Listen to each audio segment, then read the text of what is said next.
Derivatives trading involves substantial risk of loss and is not suitable for all investors. Past performance is not necessarily indicative of future results. So stressful when the world's on fire. Good God. I can't look at this, guys. Like, my strategy is you buy it and you hope that you got a good spot. Yeah, but we all think you're crazy. You don't fight this. No way. The markets are freaking out and you don't think that anything is wrong?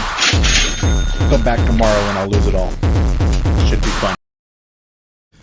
Good morning, everybody. Well, it's Monday, a bunch of big changes in the markets. Let's go through the charts. I want to get quick. I'm a little bit behind here. So the UK is backing off on its budget and getting rid of the higher tax bracket. We are seeing the treasuries moving up. There are also some news stories over the weekend kind of suggesting that within the Federal Reserve, they are concerned that maybe they are moving too fast. So not a pivot, but perhaps a slowing of the pace. We can see here S&P 500 still down, but doing better this morning. Oil on the rise here as there is news that OPEC is planning on doing a cut next meeting. Well, that could go bad. Natural gas is pretty low at the moment. Gold and silver maybe on the way back up. Copper kind of sideways. And we come over here to the currency as well. Bitcoin took a little bit of a dive over the weekend, but they're still just kind of towards the lower end of the most recent range. And the dollar well off of its highs, but not backing off quite yet. So we may have a bullish setup here for treasuries, but the dollar is not completely playing along. So we have to have a little bit of caution because of that. Coming back over here, I do need to switch things around. I will switch to my main camera as I do that. So 2YV, right?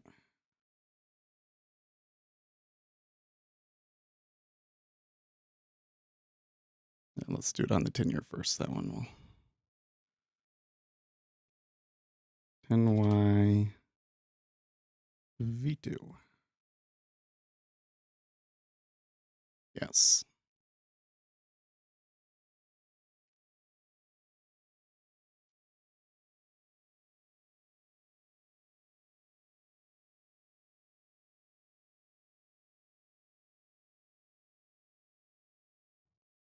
Oh, wait, why is that one different from the others? 5Y.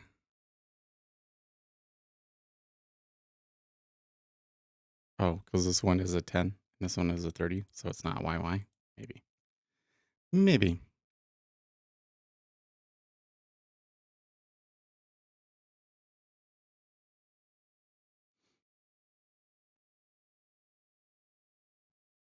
Okay, V.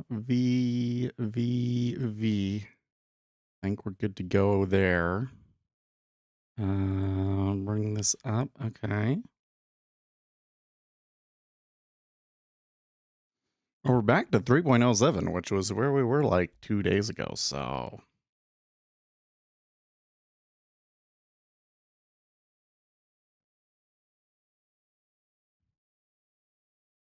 yet to do a breakout here, but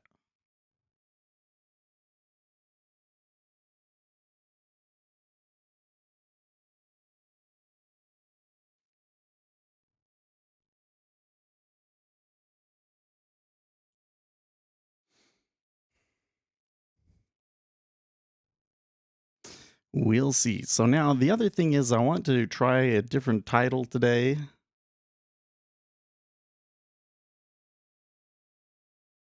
I'm just going to change the title to Live Financial Markets.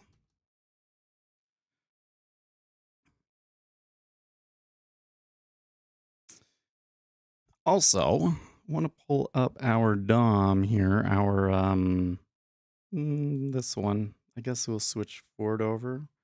Let's see. I think that there's a stock.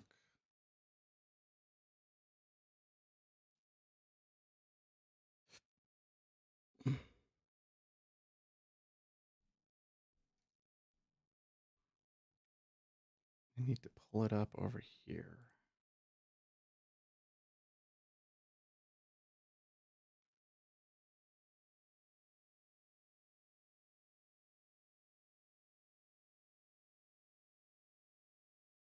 We'll add CS. Credit Suisse. How come I don't only have one symbol over there? That's weird. Okay, well, whatever. Am I not connected? No, I'm connected.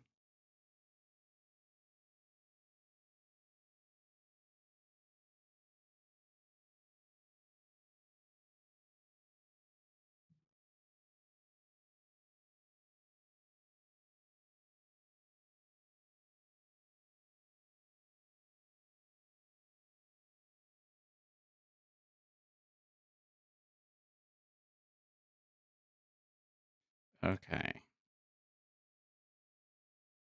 And let's try that.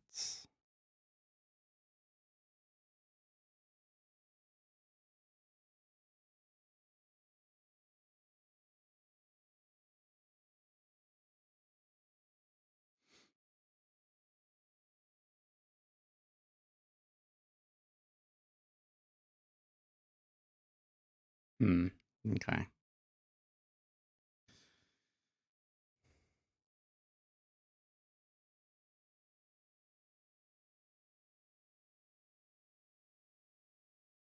I don't think that CS is necessarily correct if we want to watch Credit Suisse.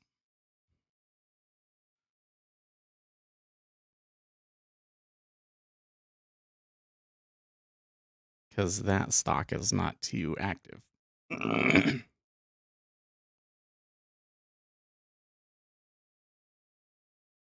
no, it is nice CS. Okay. Well, we'll just keep an eye on that then, I guess. Oh, why do I not have the indicators on? Oh, it's still loading data, I guess. It's still loading data, I guess. We'll pull that up.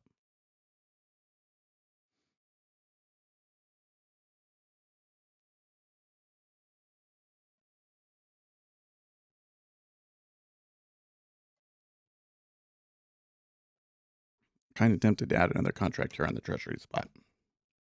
I think that we could still have a rough ride, so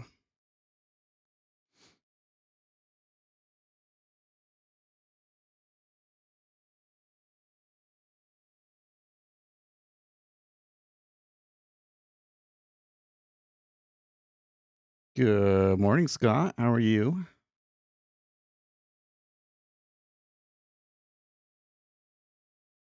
See, there they are, the highs. So with the treasuries at this spot, so just keep in mind, Friday's high was 112.28 half. And then there was a little bit further than that, but way back on the 28th. So there's appear to be maybe some resistance above us. Let's what should we call it? Resistance. I think that on the chart there is an area that would be pretty clearly identified by most chartists as resistance.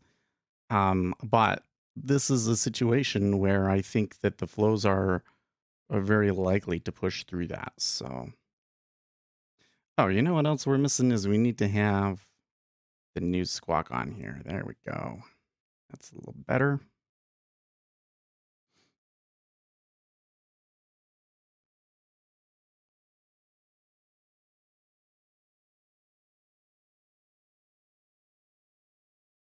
What? Gary Gensler and the SEC busts the biggest threat to the integrity of U.S. markets? Kim Kardashian, thanks, Gary. I feel so safe now.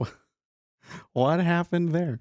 Do previous highs and lows matter? Well, so we have a video where I talk about that briefly, and I actually show you the results of a back test where I look at a couple of those things. And generally speaking, what you will find is that they do matter in that people trade them, but they don't matter in that they don't predict very well whether we're going to hold or pass through an area. But it definitely appears to be the case, at least to me, that there are a number of traders that look at those areas and that you tend to get volume through those areas, but the actual outcome of those battles is, for all statistical purposes, random.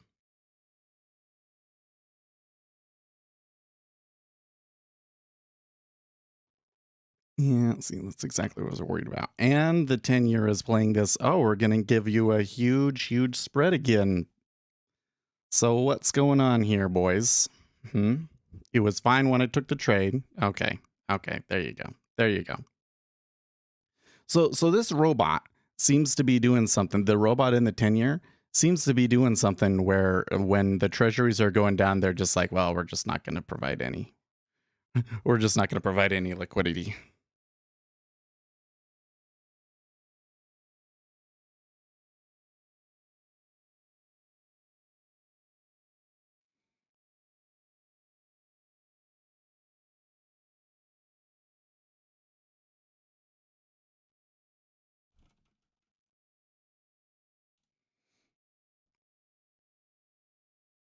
So directionally, no, but well, I'm not even sure I could say volatility, but volume, yeah, probably. I'm going to bet that if you went and you looked at areas that could be clearly identified from previous days as support or resistance, that you'll see more volume traded at those locations. Yes. Now, I always like to pull this stat out because I think that it just gives people a really good idea of like what really is possible with technicals, right? Is that the strongest technical signal, or what should I shouldn't even call it a signal. The most uh, the most proven technical behavior that I've found is that there tends to be more resting liquidity at round numbers. So whether it is a 5, whether the instrument ends in a 5 or a 0, or in the case of the treasuries, it's 113 evens versus 113.16, and even 24 would maybe be another one that's less common, but that matters more than like are we at a previous swing high.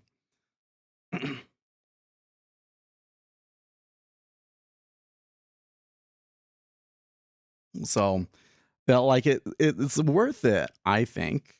Hey Steven, how you doing?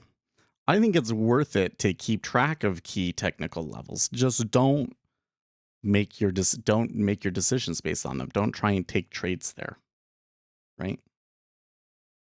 Unless you have like a predictor of order flow.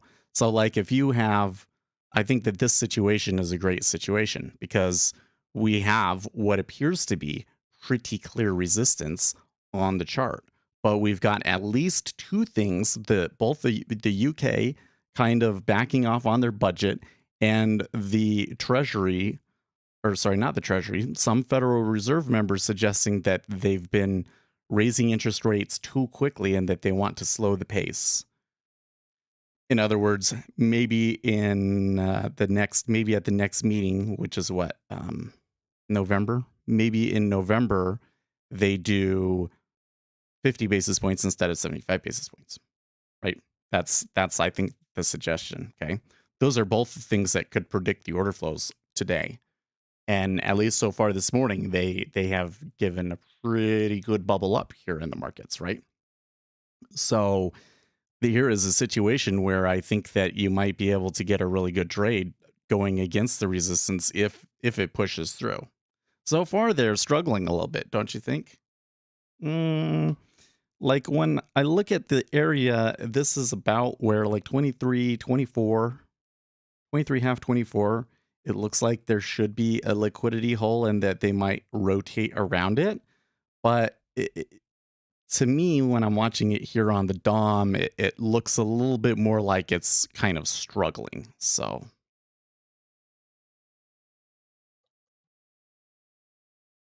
all right, getting a note here from Twitter pick PIQ, Papyrus IQ. Quoting JP Morgan on 10-year gilts, in absence of a clear price base pattern, the bearish momentum stays intact while cheaper than 3.35 to 3.55%. Recent acceleration. Additional support comes in at 5.25% and 5.55%. That's okay. I don't know if that's too useful to us, but okay.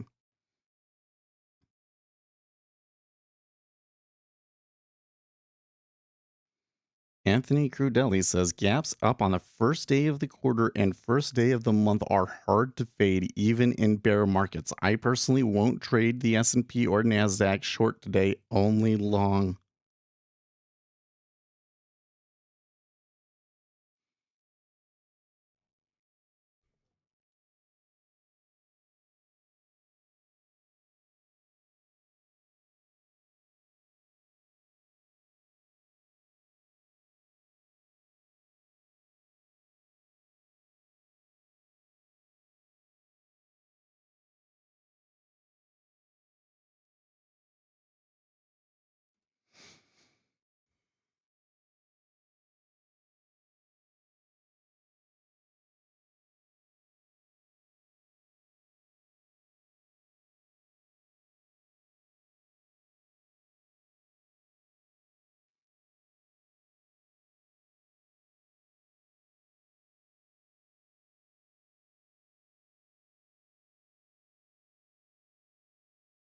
So see, they're trying to push up a little bit.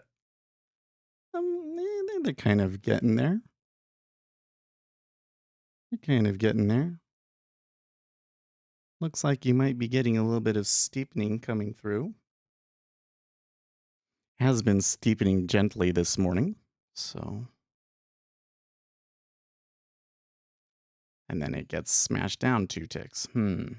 While all the while, the 30-year jumping up to its highs. I'm not quite sure what to think of that now.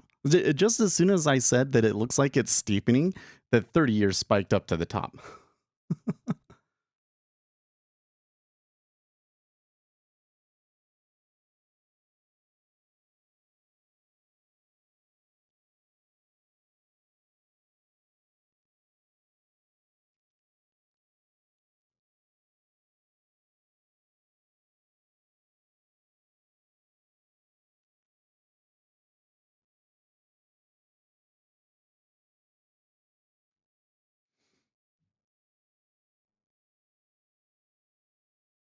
Actually, I'm going to retweet this.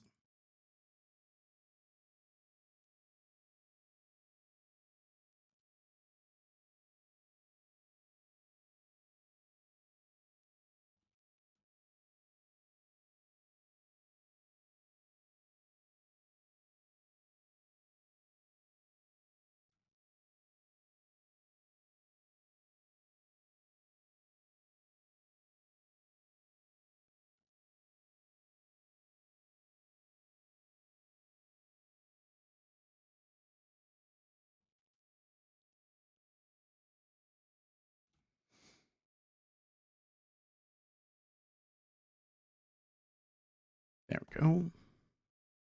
You're long at 30?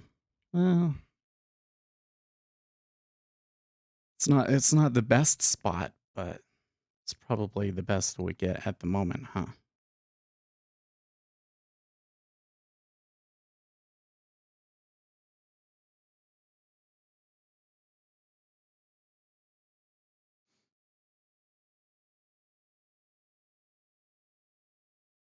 Then they come back there.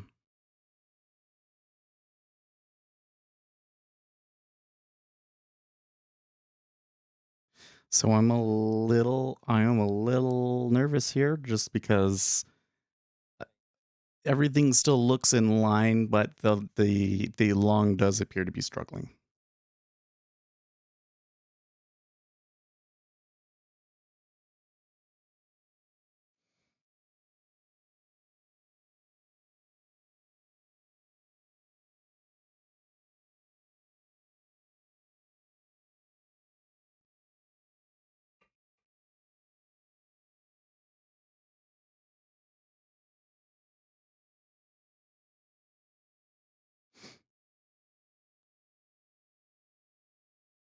You know, I didn't note, but really should be said that the liquidity in the treasuries at the moment does not look very good, does it?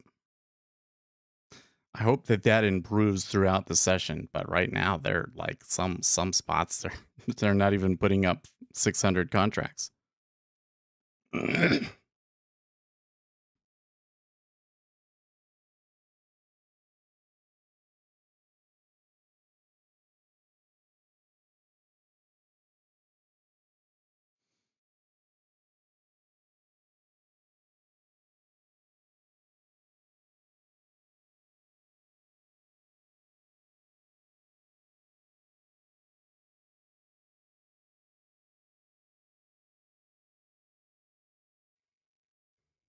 Need to turn some music on.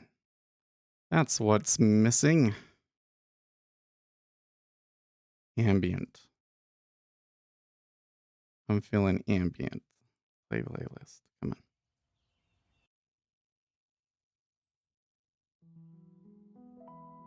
There we go.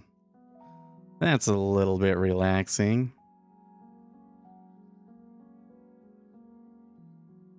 You do see the Japanese yen looks like it's doing a good uptrend here at the moment.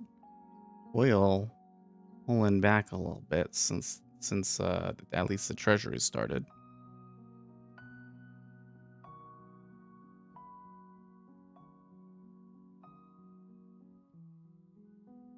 I don't know what that movement that we saw potentially in the spreads is just kind of like flattened out. The overall trend this morning has been steepening, just to note, but that, you know, it looked like there was some flattening and then some steepening, and now it's kind of like bleh.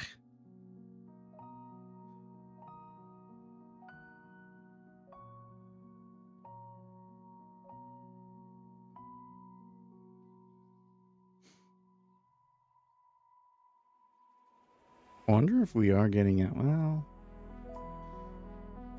so I'm not necessarily seeing super strong indications of a liquidity hole here in this area, but we have been here for an awful long time, right? So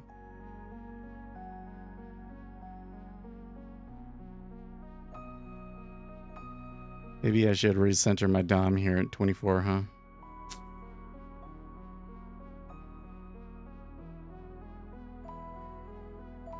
Yeah, that liquidity is not very good.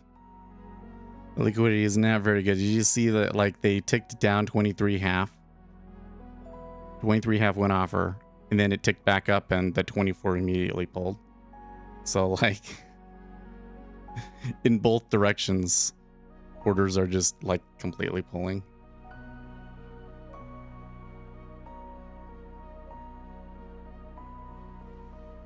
What do I think about Bookmap? So I've never used the platform myself.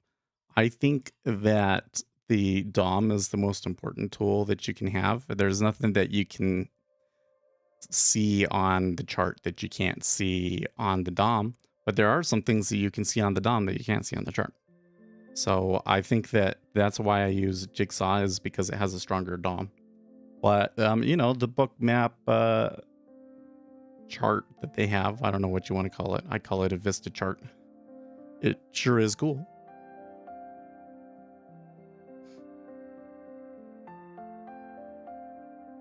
Okay.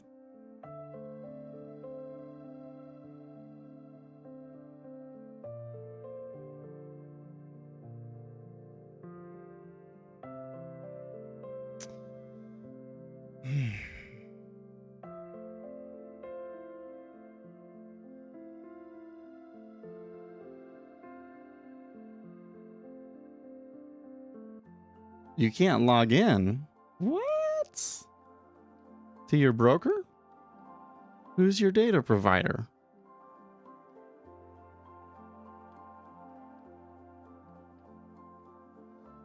DOM Pro for Bookmap is as fast as can be. I will say that with Rhythmic. Yeah, it's their DOM isn't terrible. Oh, that's weird, Sam. You better contact support on that one. Might maybe have something to do with it being the beginning of the month.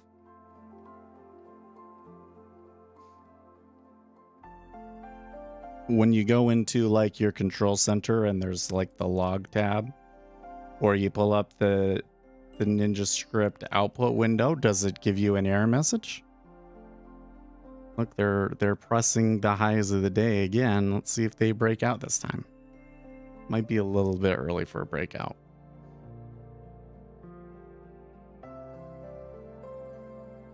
But yeah, it helps me feel a little bit better.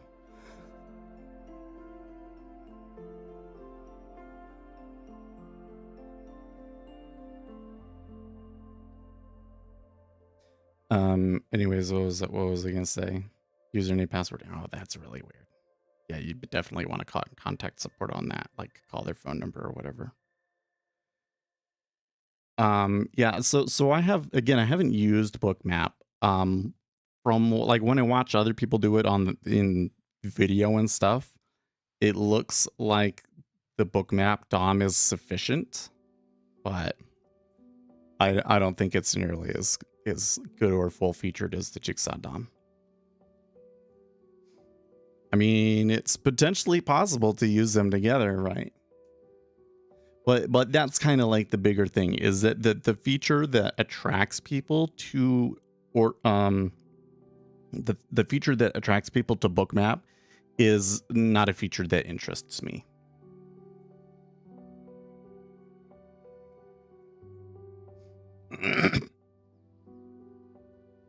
They have every. I have to see. It might have like the same columns. The Dom Pro does have like the current trades column, right?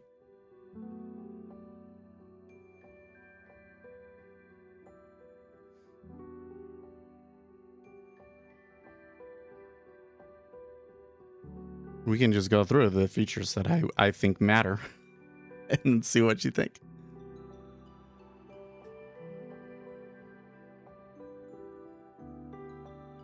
So one of the features that I think matters is being able to see your like your theoretical average based on profits that you've already taken on the position, right? And I know that you can do that on Bookmap because Futures Trader 71 like had them create an indicator for him, but I don't know if everybody gets that one. So that's one feature that I think is important.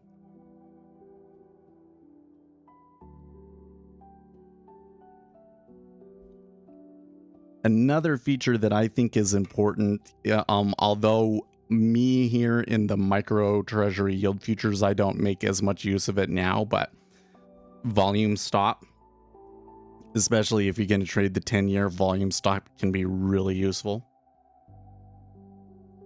And then another one is like the features to like automatically cancel orders when you close your position. Automatically recenter things when you enter into a new position. Those are other features of the Jigsaw DOM that I find very useful.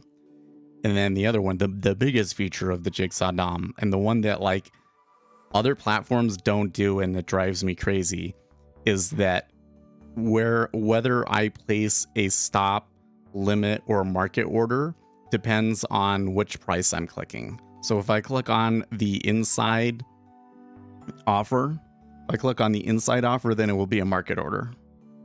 If I click on any of these bids below the best bid, it will be a limit order. Best bid or below will be a limit order. If I click on any of these offers, best offer and below, it will put in a limit order. And then vice versa, if I click the red columns on these bid prices, then it will place a stop, right?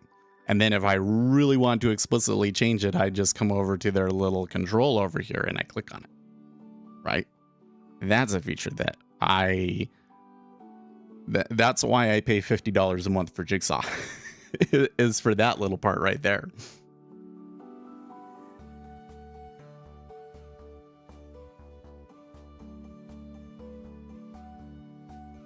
Well, I do believe that I've got Credit Suisse correct here, although this chart is still being weird.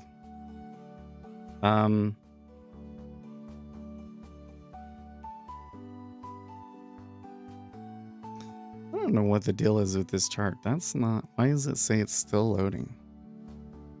I'm just going to close that chart. I think that the chart is just broken.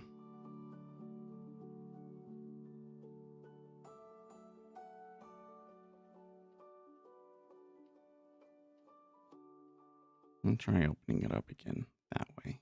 There we go. That's a little bit better.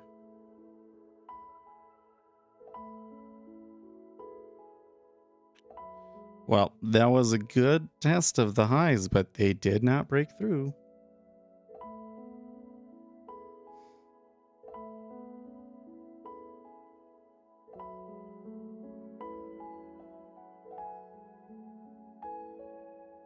I will add in here my advanced cumulative delta.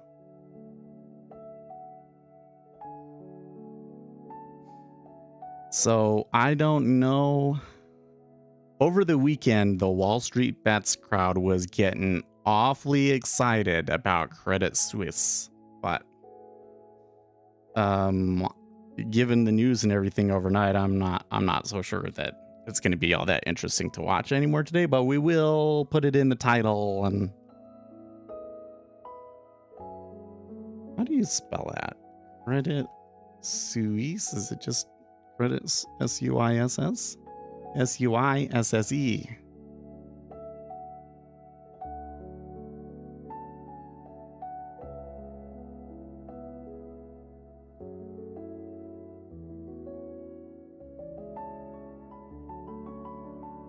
What should we say? Liz Truss. Backtracks. UK Backtracks. Life Financial Markets, 3rd of October, 2022.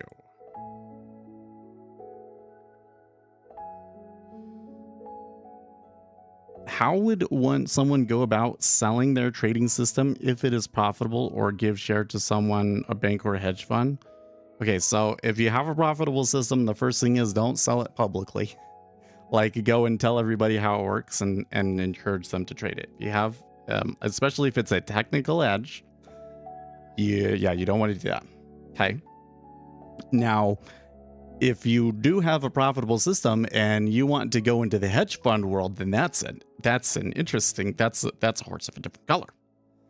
And the first thing that I would ask is, how much of a track record do you have? So if you have a 5-year track record of profitability, then you're golden. You have 5-year track record of profitability, you can show me, and you can explain to me, I won't tell anybody, you can explain to me how the signal works, then we could try and start a hedge fund. We could. Now, it also depends on what the instrument is. So if it is, only tell us. Only. So if it is a future, if it's based on futures, then we could try and create a CTA fund off of it. So we would go and get a Series 3 license. And then I don't know about beyond that, but I think that we will be getting into that soon, learning how to do that soon. I hope. Because I'm getting close to finishing the Series 65. Took the test, took a another practice test this weekend, so I've done 3 now. And this one that I took this weekend, I barely passed. I barely passed. So we're getting there. We still got 5 more to go. Omar, we just talked about Bookmap. We just talked about, I use Jigsaw. Bookmap looks cool, but I prefer Jigsaw. Or are we gonna get, okay. So again, at the top, so 705, we'll get Fed's Bostic.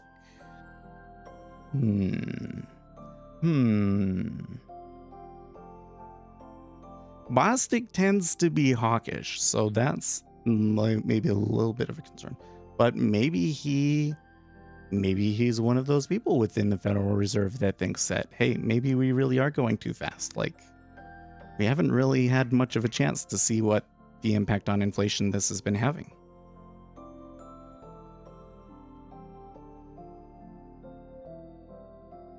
Okay, so here comes Singapore Manufacturing PMI.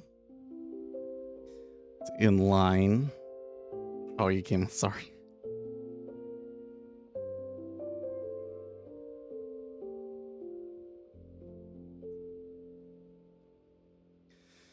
So I still need to write up my PDF, right? So maybe something that I should include in this free PDF that I want to make for you guys.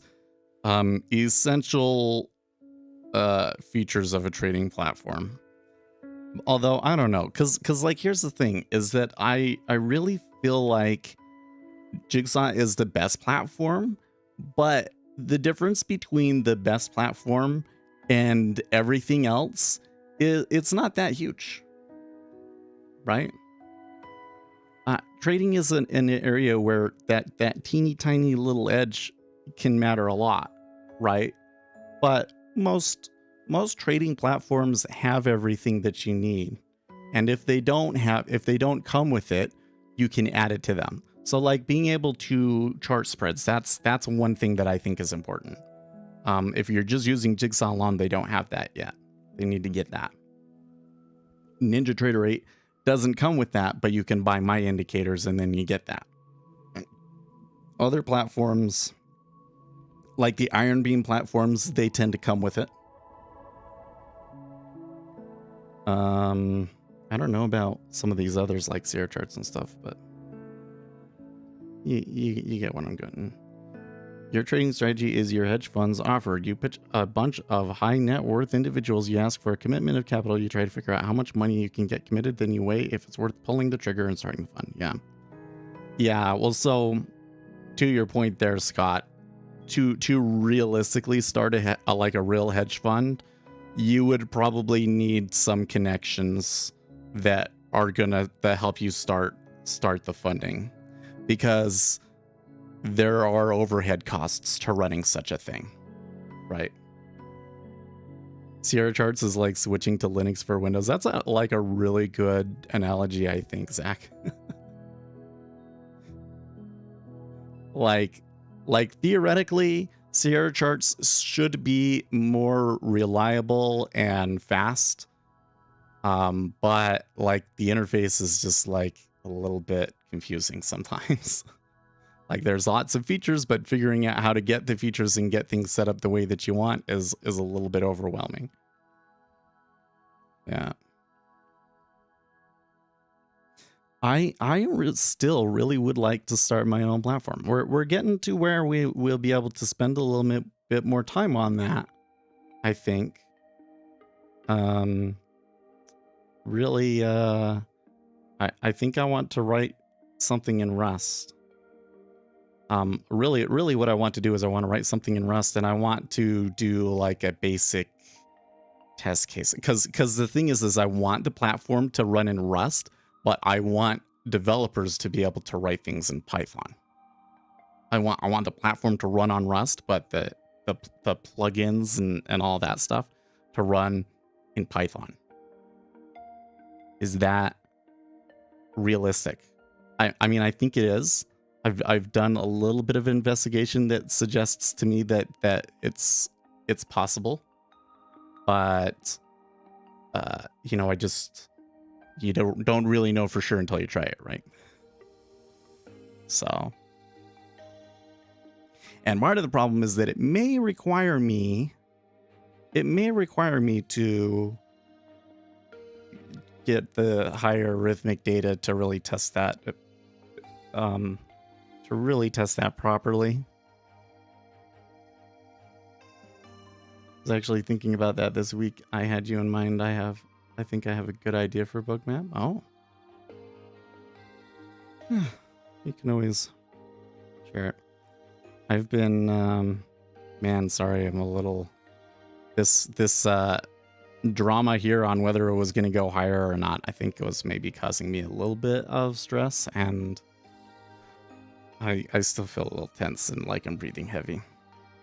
They have a marketplace? Oh, really? Do they? I'm surprised that NinjaTrader doesn't have a marketplace. Although, you know what? Like when the marketplace in, what is it, MetaTrader?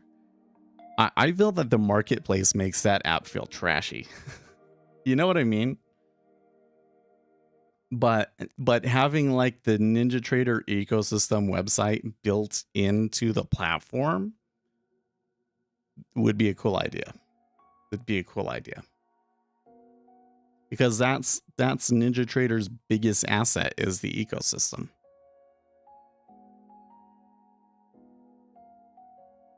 But no, I still, the thing that bothers me is that when you go into the quant world, like almost everything in the quant world is functioning on Python these days, right?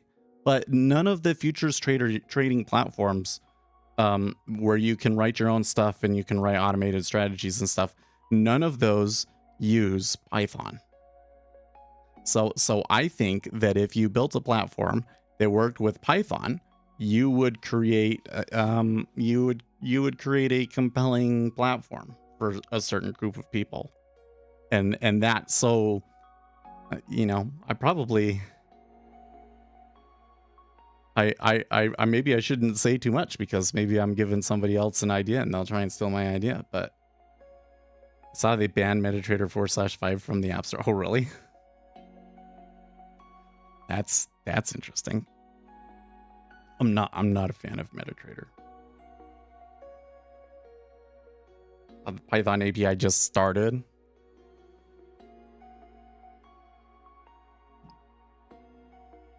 Now a Python API for Bookmap, that'll be weird. Because you got a platform that's running on a memory collected, you know, virtual machine language, and then you're attaching Python on top of that. And I don't know how you connect Python in and how effective it would be compared to like another language, for instance.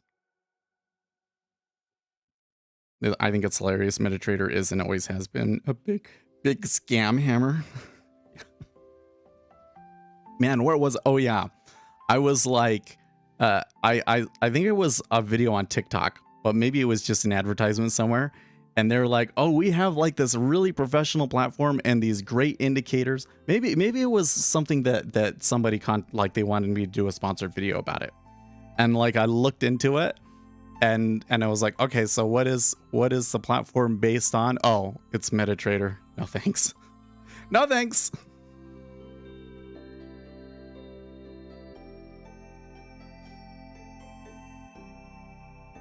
Now, the other side here is that if you do Python, there may be some things that you want to take into consideration to make it easier for people to do machine learning. So, it's the most powerful platform in terms of customization. I would say in terms of what it comes with, it's the most feature rich. Yes. So the first thing is I don't really like this Sierra Charts kind of steals all their features from other people.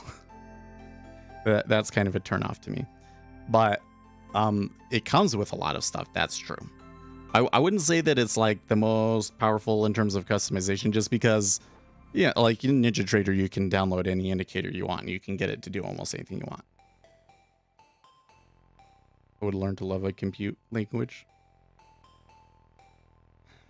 Do you mean a computer language? Just learning how to program? I really feel that the setup that they've got in NinjaTrader and C# is really easy to learn.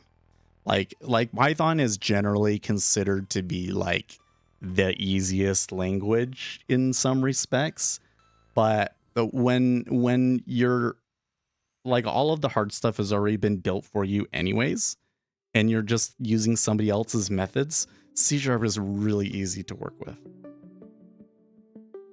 C#, that's why the NinjaTrader platform has so much stuff written for it. I think that a lot of it is that because it's C#. Although I do kind of wonder if it was Python, if there would be more or not. Guess we can't really know for sure because there's no platform with built, based on Python yet. Bookmap is getting an API. Okay, I have to look at that.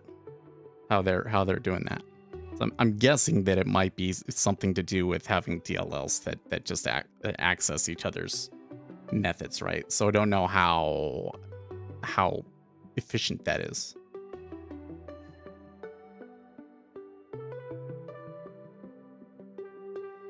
Or like, if I want to pass a bunch of data to Python to do machine learning on, right? You don't want to have to like pass it all through a socket, right? Python can start to suck when you're searching online and all the code is 6 months old and out of date. No, I've never come into that. That being a problem. Python has been pretty good at, and Python applications have been pretty good at staying up to date with the Python. And Python has been pretty good at preserving backwards compatibility.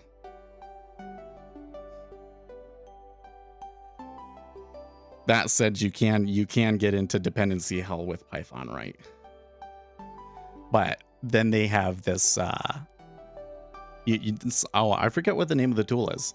But in Python, there's this thing where you can have multiple Python environments. So if you have a particular, like, you have two pieces of software that you use regularly that conflict on which version of a certain framework to have, then you just have to run them under those different environments. So that kind of sucks, but they kind of found a way around it. As compared to C#, which just has dependencies just kind of deal with themselves. For the most part. The only place where you run into problems with dependencies in C# is if you want your application to run on .NET Core and you're using a framework that only exists in .NET Framework. Then that's annoying AF.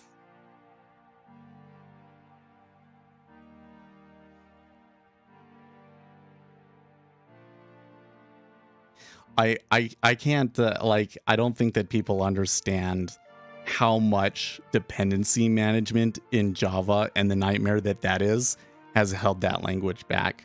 Like, C# has been gaining on Java, and I think that most heavy programmers would prefer C# to Java now at this point. But I think a big portion of that is that Java's dependency management is just a nightmare. But I'm also kind of starting to detect a hint of like a shift in the industry. Like, if you're making an application, okay, and it's a desktop application. So like the first thing is why does it need to be a desktop application? Could it be done better as a web application?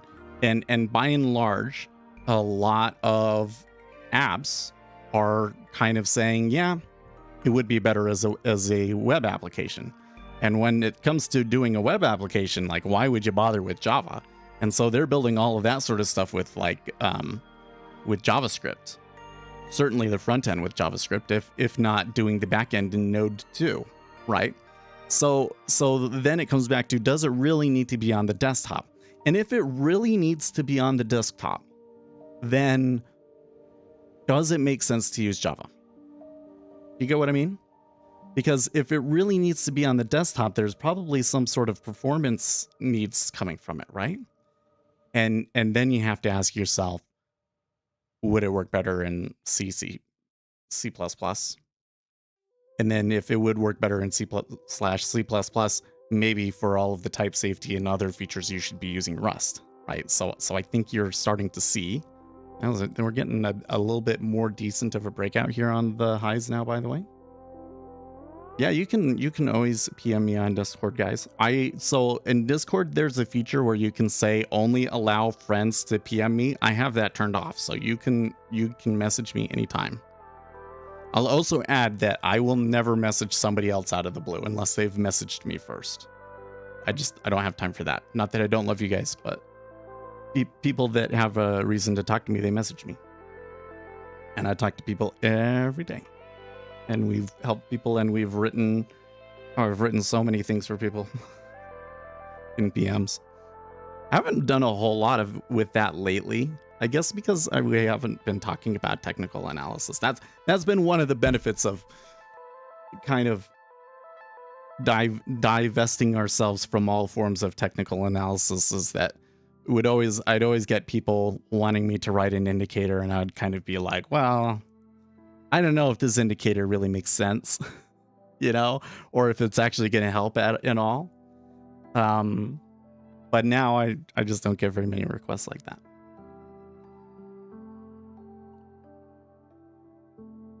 But even if it's a technical analysis thing, I'll still take a look at it. That's my advantage right now. Like as a content creator, at least. As a content creator, the advantage that I have over other content creators in this space is that you can come onto Discord and message me and you'll get personal attention. You don't have to pay me or anything like that. Maybe someday I become super popular and then you'll have to pay, but otherwise. So that's a good move to the upside. I like that. I like that a lot. Give me a couple of days and think it through and figure it out. It's something to sell, not an indicator. This is a platform idea that I think can sell. Oh, okay, that's cool. I really do want to make a platform. It's just like, I don't know if I have the time to do it. Well, no. So you know what we need? So by the way, for you guys with the indicators, you know, we had updated the indicators and then you had some questions because I didn't update the documentation yet. I have updated the documentation.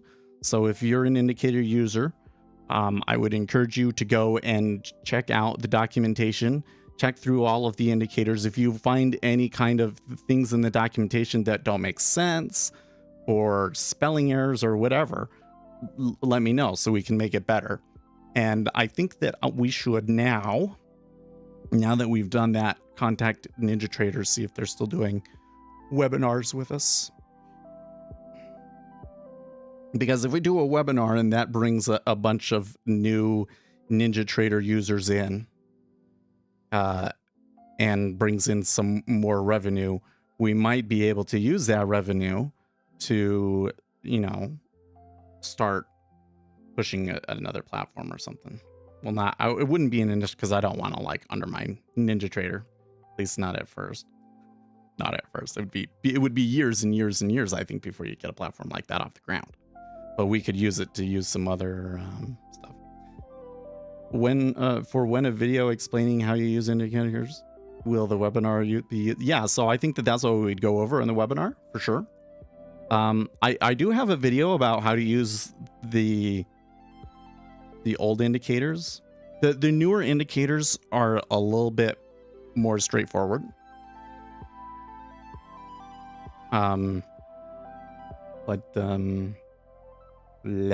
The thing is that I made that video like going through each indicator like in detail and everything, and I don't feel like I did a very good job just because it doesn't get watched very much compared to the other videos on the channel.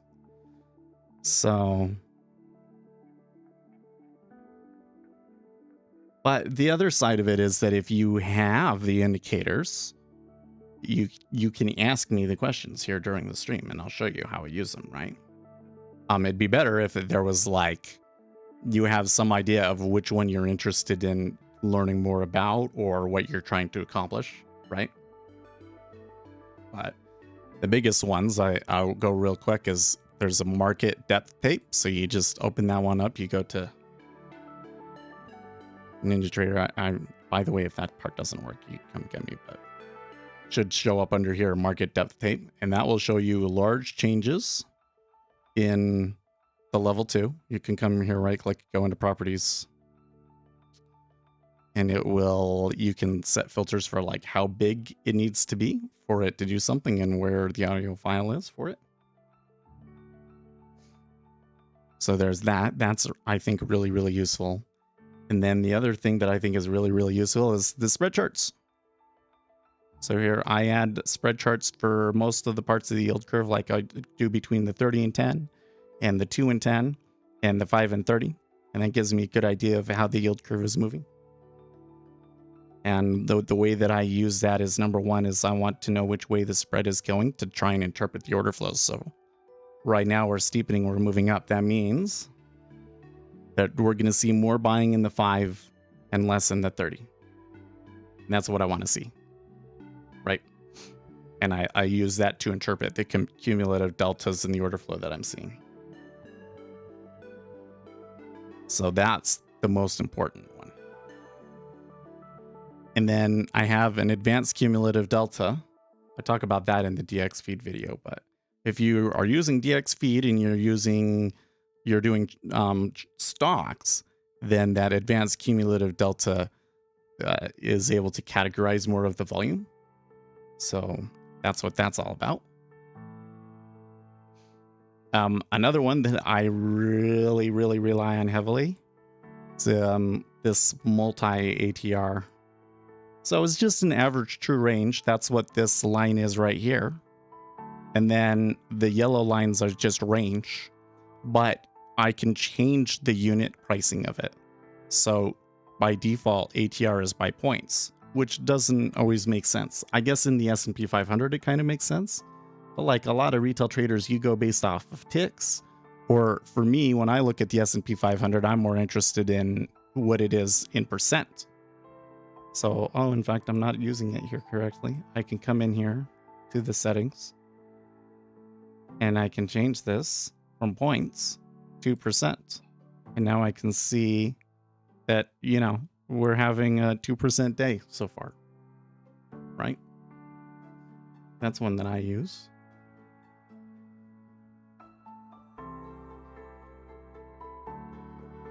There's lots of stuff in there.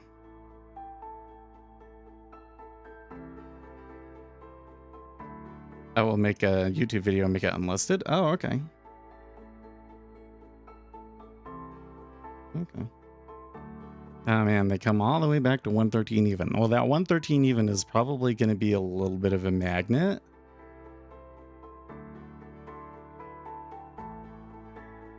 That feels like that's like a really big pullback, but when you consider where we were at 24 before that, it's actually quite mild. Okay, what's the difference between your advanced cumulative delta and the one between NinjaTrader? So your typical cumulative delta, what it does is it says there's an order that came through. There was volume. What is the current best bid ask? And based on what the current best bid ask is, it categorizes that order as either a buy or a sell, right? So if it comes in at the best offer, then it's a buy order. If it comes in at the best bid, then it's a sell order, right? Okay. But what if you're trading like the micro 5-year here, for instance, and the best bid is 3.914 and the best offer is 3.926, and the volume that you get is somewhere in between those two? Then is it a buy or a sell, right? Well, your typical cumulative delta indicator doesn't know how to deal with that. And what I do is I try and correlate it with a level 2 change. So it might be that you see the volume come through, and then after that, because the feeds aren't completely in sync, then you see that somebody did put a bid up there and it like got hit right away or something like that. And so it's able to come in after the fact and like match those events up to categorize it. And so a larger percentage of the orders get categorized. So that's the difference. It's not a huge difference, but it can be like up to 10% of the order flow can be in between on stocks. So not too useful on futures, but if you're doing stocks and you want to use cumulative delta, I'd recommend using it. So there was some stacking and so forth at 30.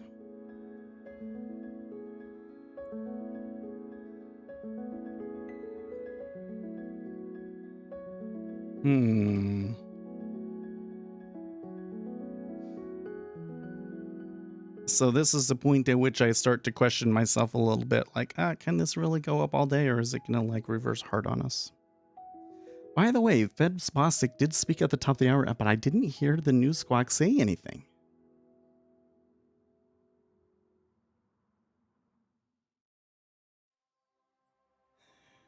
Brannigan Barrett, max negative sentiment and significant short positioning over the weekend. Given the Credit Suisse and Tesla news, you would expect a bid in the dollar and offer in price indices ES and NQ.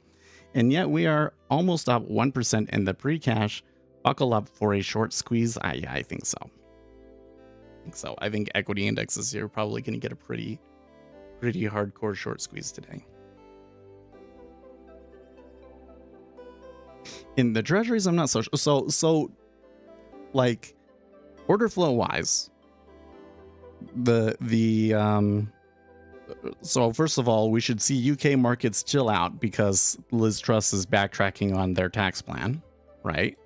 And then for the Federal Reserve, they're not saying that they're going to pivot, but they are saying maybe we shouldn't be going as fast, right? So those are all things that are positive for the treasuries, but the question is how much, right? How far can it actually go? Well, I think that we had a pretty good break there of. Did we break the weekly high? Yeah, we did. We broke the previous week's high. Pretty good break there. It's coming back. So we'll see if the long volume continues to come in or what they do here, but pretty good break.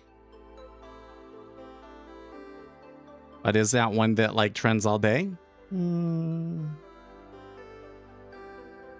think it could, but I'm not 100% sure. And this pullback is making me question a little bit.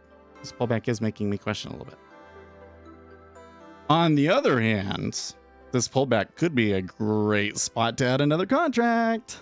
And I don't think I'm going to do that today. It's a Monday. I don't know if I want to do that on a Monday.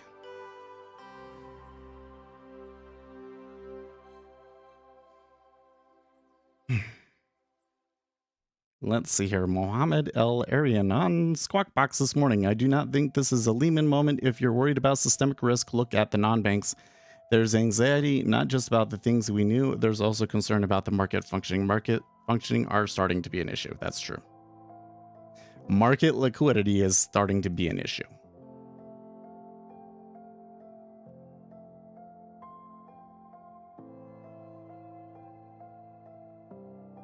But like I said, we've got a lot of stuff, especially for the equity indexes. We've got a lot of things suggesting that it's we're going to get a big short covering rally.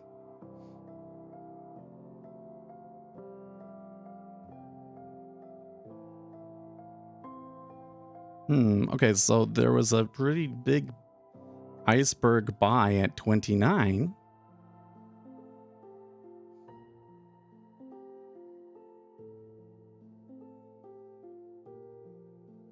The economy is not in a recession, according to Moody's.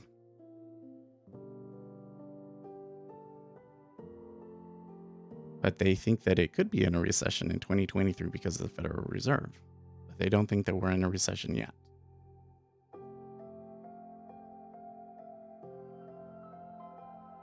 Fed-induced investment slump risks precipitating a downturn in 2023. Continued business investment and strong consumer spending on services support the view that the U.S. economy is not in recession.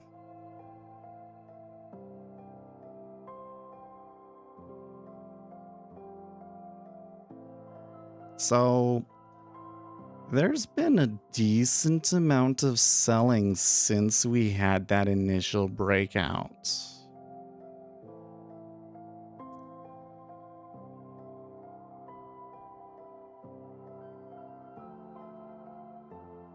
Well, anyways, the video I haven't mentioned. So today's video that will go live after the stream is about why price action is complete garbage. So make sure you check that one out and give it a watch. Disagree with me if you disagree, or maybe be humble and think about what do I really actually know? Can I prove it right or wrong? Okay, so I guess there is some news coming here with the open. S&P manufacturing PMI for Canada. Okay, so we do get US S&P manufacturing PMI final at 9:45 here, so in 15 minutes. And then at the top of the hour, we get a manufacturing news, which I would suspect is likely to be show some weakness, show some weaknesses. But that would be like, you know, bad news is good. Don't like that. Don't like that last few ticks down. Do not.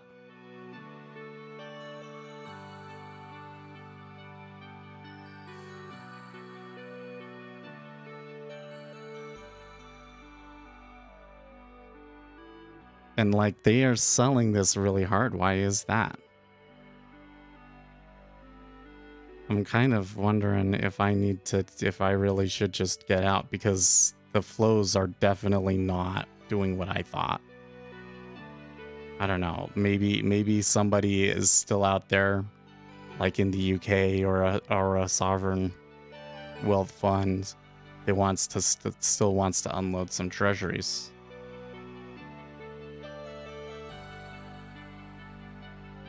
They got the breakout and now they want to go.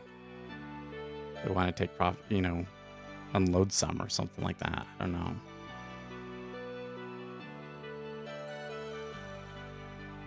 On the other hand, it wouldn't surprise me for me to like panic and get out here and then see it go right back up to the high. Gary Norton will like the, well, you know what, so this price action video is not like me going into detail about, so the issue with price action is that they're not very specific. So it's kind of hard for me to come in and say, okay, here's their strategy and here's why it doesn't work, right? Because it's, yeah.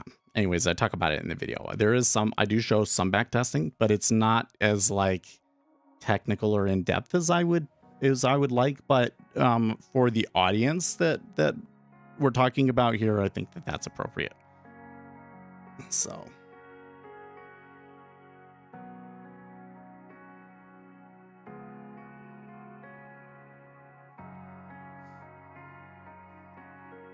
See, there's another down tick and we're back to 27.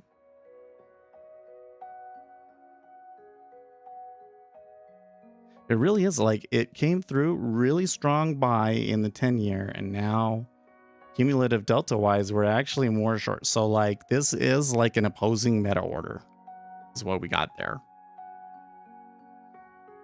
And am I just going to hold it through all the way?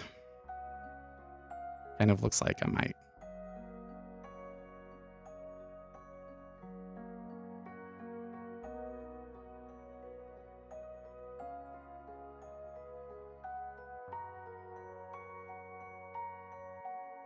I'm a little disappointed.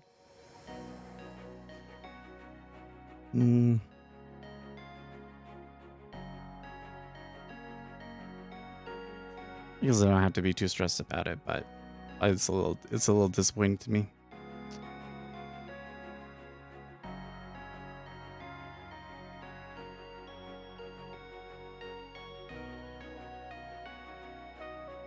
You know, it's been a while since we've had a trade like this where you had a really strong meta order one way and then a really strong meta order the other way.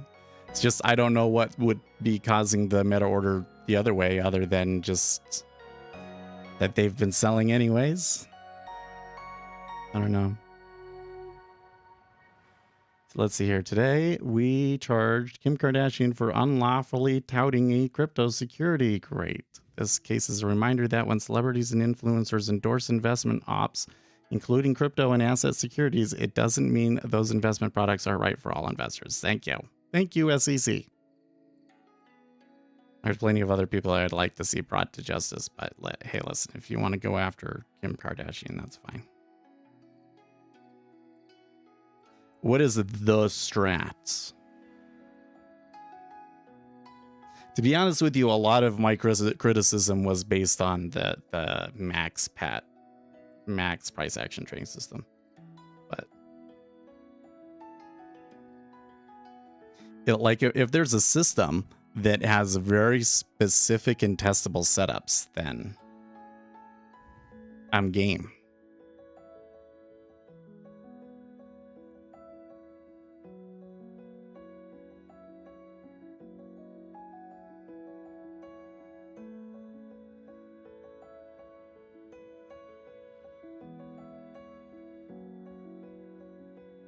Dave Portnoy says, what's $1 million to Kim Kardashian and Nickel? Gensler out here taking your victory lap like this matters. Well,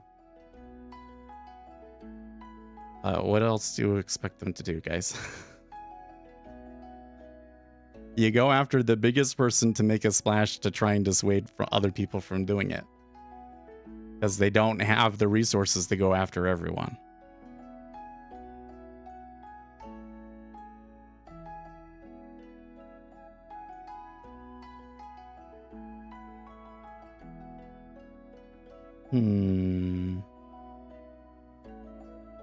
A little bit of drama there in the micro treasury yield future.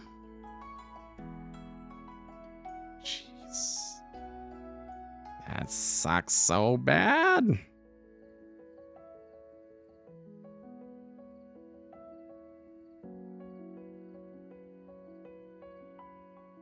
You know, I'm so flat-footed sometimes.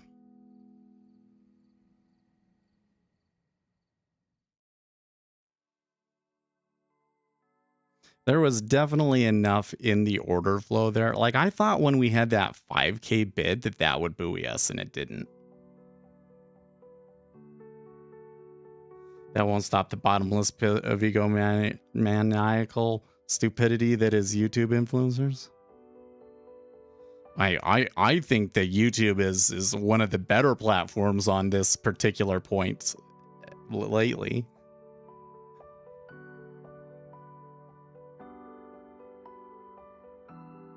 Like, there's some serious problems with YouTube, but like, man, TikTok, it got so bad on TikTok.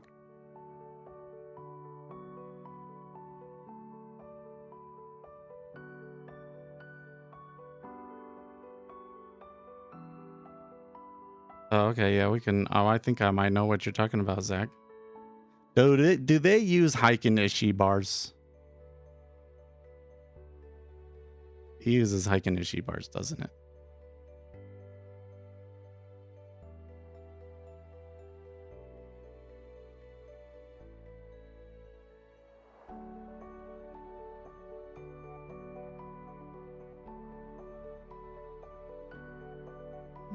Okay. You're getting some bidding here.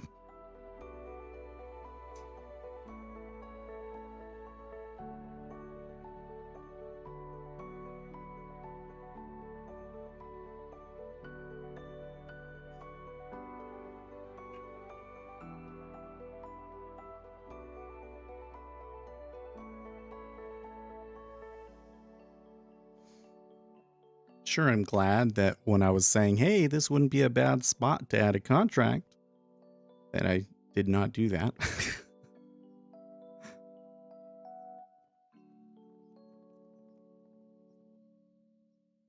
Do have news in about 7 minutes.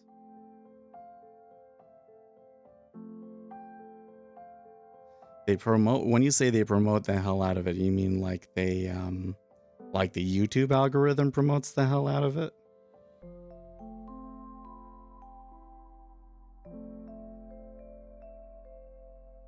Well, I'm like, oh, I'll check that later. But now I'm like, oh, actually, I can pull it up right now. I have a web browser.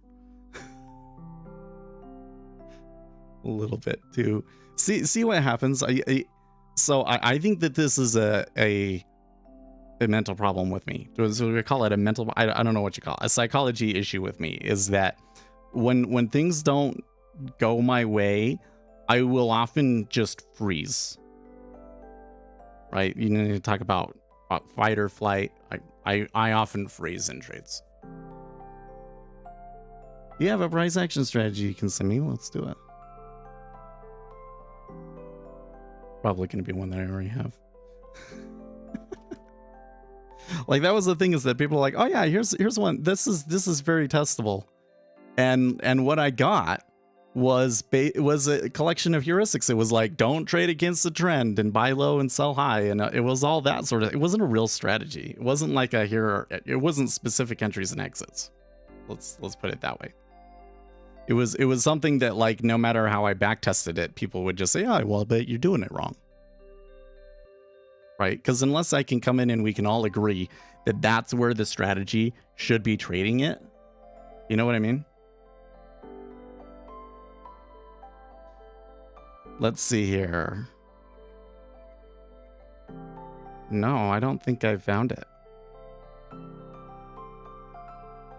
What channel is it from? Intro to The Strat by Rob Smith. Rob Smith Strat. Oh, maybe we do that.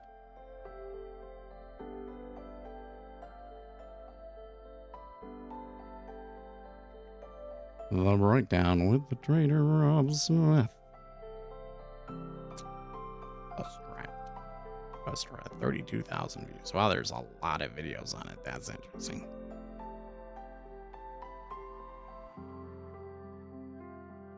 That's a person I've never seen before.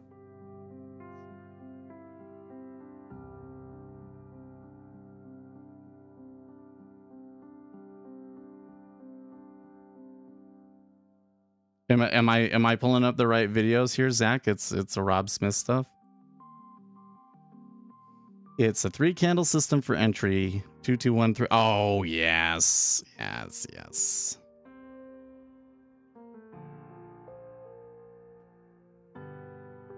I think I have tested that actually.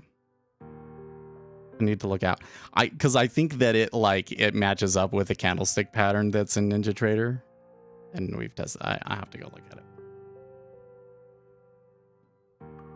Define exit and entry based on the candle. Okay, I have to look.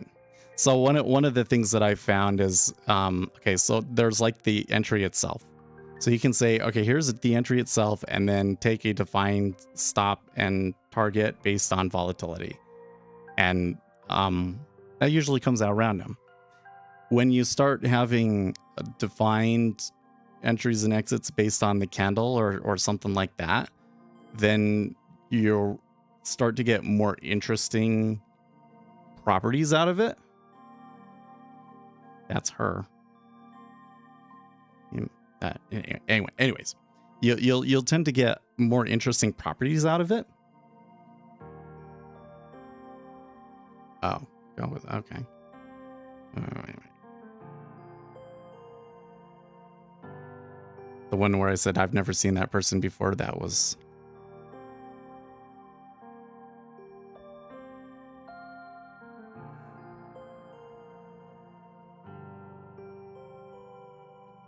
Sarah Sabatino. Sarah Strat. Oh, there you go. 80K views. That's actually not as big as I've. So the reason I did this video was because somebody else. If I do price action here.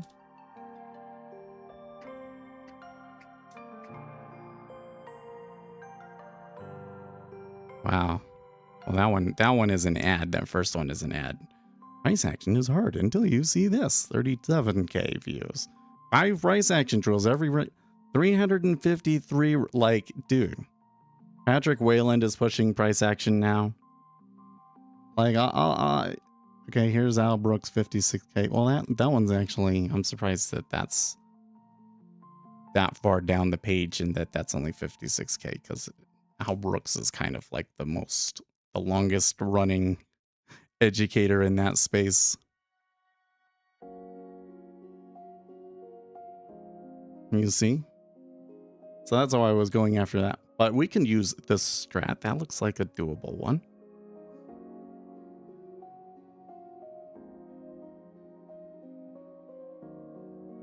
Okay, well, what I see right now is post meta order regime change rebalancing back to 27. And we've got some medium tier news about to come out here. US S&P manufacturing PMI estimate 51.8. Oh yeah, Pablo. So hold on a second. Let's let this news. Okay, so it's a little bit higher than forecast. It's a little bit higher than forecast. I'm not seeing too strong of a reaction, although the treasuries are ticking down there.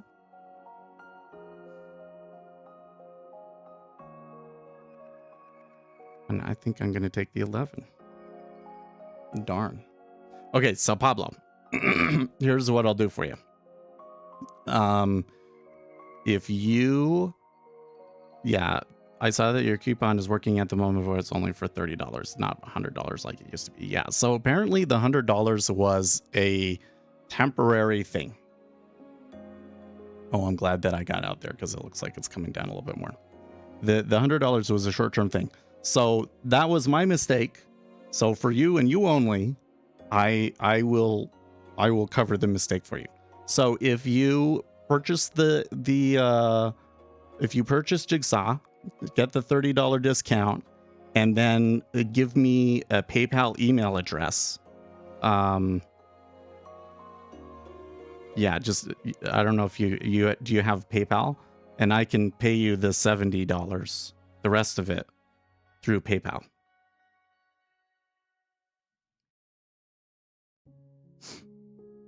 I'm willing to do that for you because you made me aware of the issue and you were working hard to, so I think we should give it to you. Okay. So I am seeing a little bit of selling pressure, particularly in the 30-year coming in. So this is more than I was expecting. I really wish, man, that really sucks because I almost made 46, almost made 50 ticks on that trade. Was a good trade. Ended up only making 11. Well, I guess I would rather only make 11 than lose again. But sometimes that's just how it works out with the way that we trade. Is your predictor of order flow could get interrupted by something else? Yeah, if you have a PayPal. So give me the PayPal here. Because I don't really know of any other way to like, you know, what is the word? To know that it's you.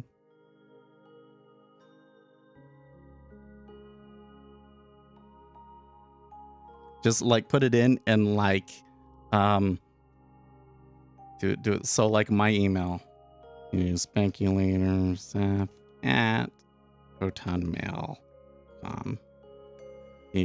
You put it in there like that, because if you put the special characters in, like the dot and the @ symbol, it will probably filter it.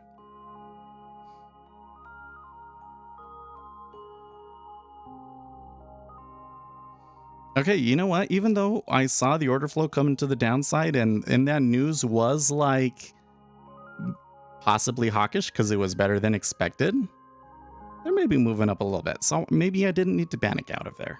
Maybe I didn't. Well, you know, at 694. So we haven't really moved since then. Let's just kind of relax a little bit.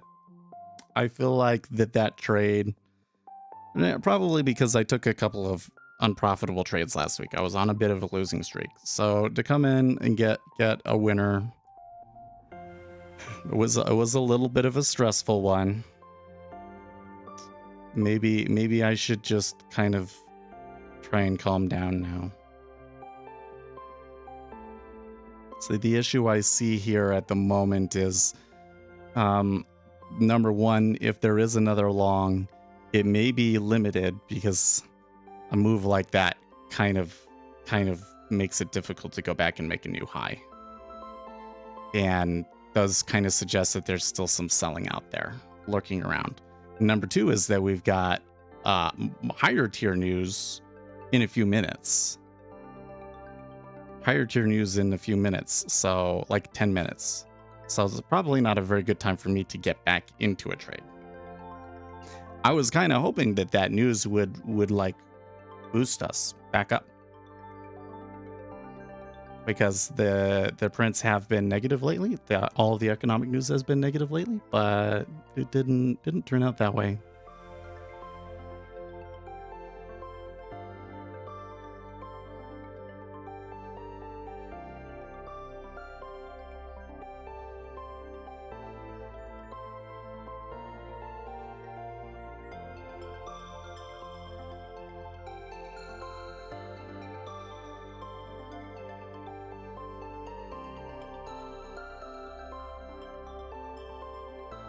Which kind of reminds me that one of the projects I've got to do here is, well, I've got a bunch of projects I got to pick up now. We've got to contact NinjaTrader about possibly doing a webinar. We've got to write new scripts. I'll put the strat on there. I like that one.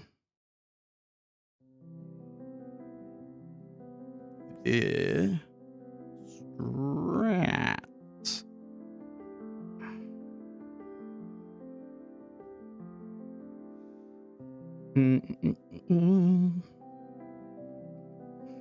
If I don't get anything, so I'm still gonna keep on a 2-week release schedule for now, but I do have at least one script in my back pocket with the workspace. That's one that I need to get done, so I'll review the documentation today and then that'll be done. But then I've been working on a better tool for myself to modify YouTube descriptions.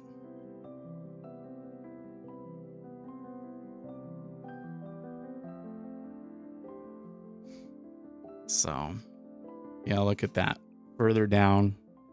And now we are above. Are we back to 705? Yeah, I would be at a loss now.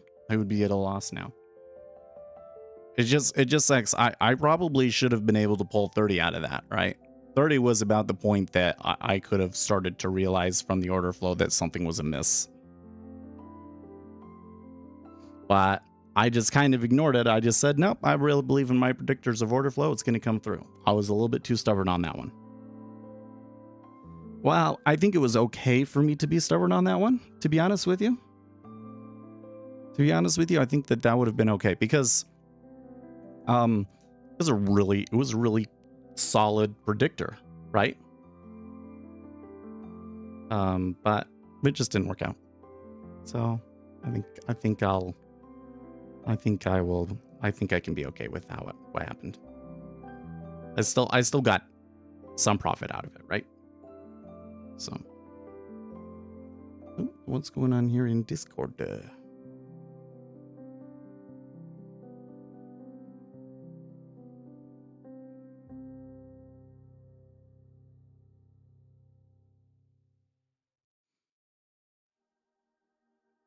Yeah, there's a decent move lower there.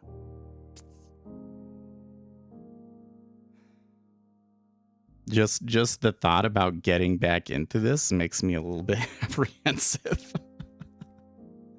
Too much volatility. And you know what else is kind of, I think, a little scary to me is that when we've been seeing the moves down in the treasuries, the micro treasuries have been screwing people over. So I don't know.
So Pablo, if you tried putting your email in, I didn't see it.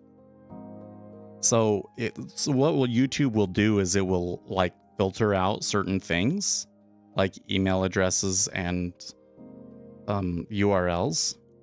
And when it does that, it doesn't tell you. It doesn't say, nah, you can't send this. It just doesn't tell you to try and fool, so that robots don't know if they're being filtered or not.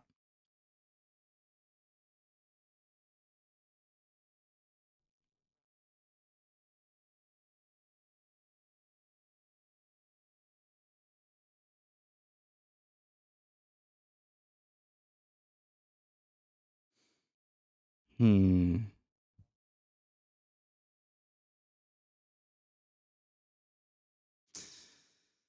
be honest with you guys, I'm a little bit concerned by what I am seeing in the treasuries here this morning. Like that, this was a very aggressive sell for seemingly no reason against some pretty strong news. So the market seems to not care.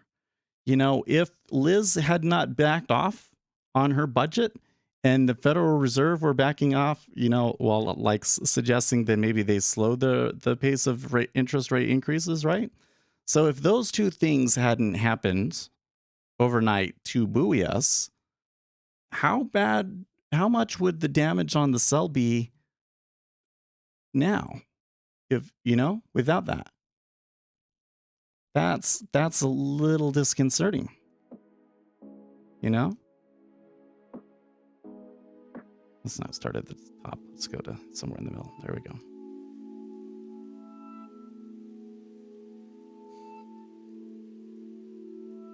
And you know what else? Is that we had like that short-term pullback for sure. That's where I got out. That was perfect because that they got shoved lower and there was some real volume on that shove lower. So like this is looking like a very strong meta order sell that could have more to go. I think so try like giving me just the first part before the @ symbol.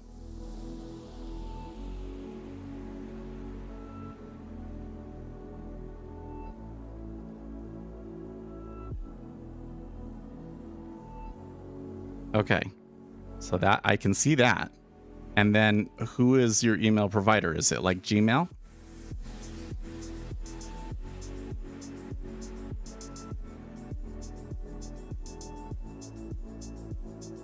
Okay. So I got it now. So as soon as I see the, because it shows me when somebody buys with the affiliate link, as soon as I see that come through, I'll send it to you. Let me pull up Visual Studio Code here and put it over there. My little scratch pad.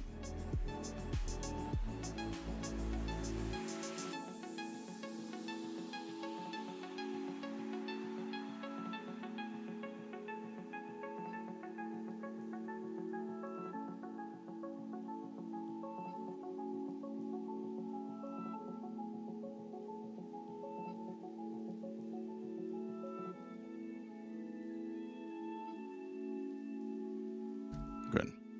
I'm glad. I was honestly, it was like starting to go, like when I didn't see you on Friday, it was making me a little anxious about it because I was like, oh, I really want to make sure that guy gets his discount. So he's the only one though, guys. Don't none of you else try that. All right.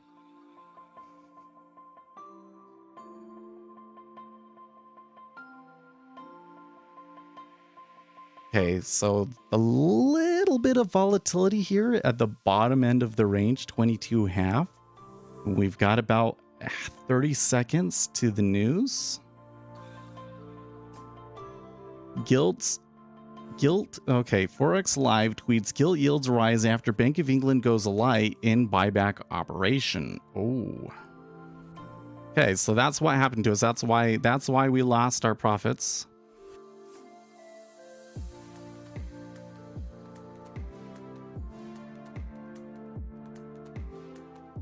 That would have been nice to know 30 minutes ago, Forex Live. It's okay. Oh,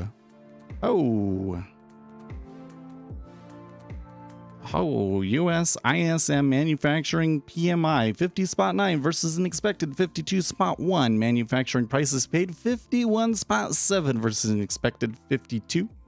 Construction spending -0.7 versus an expected -0.3. US ISM manufacturing new orders index 47.1 versus an expected 50.5. And manufacturing employment index 48.7 versus 53. That's gonna take us back to the highs. Wow. Wow. Well, I don't think I can touch this now that they just did that, but what a messy day. Jeez, look at that push through.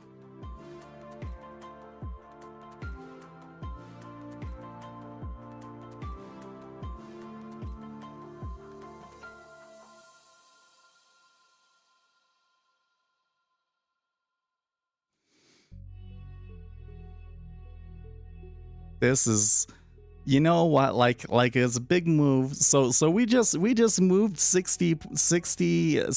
basis points there on that news. Aren't you glad that you weren't in a position there? Like, what if you had turned around and gone short on that? Talk about what that would have been such a disaster for me. Man, I mean, we could try going along with it now, but I'm thinking at the moment that what I did earlier was dangerous. I got a little lucky with it, and that maybe I should be a little bit more careful with what the liquidity looks like right now.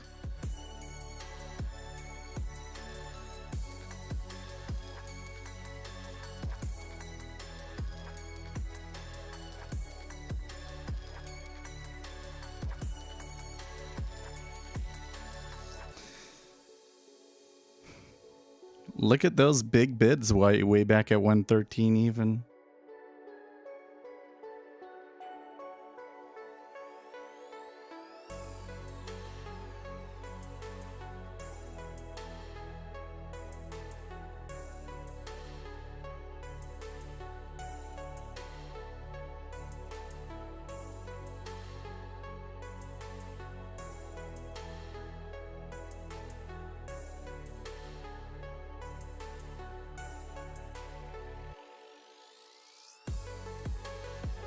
Man, what a move.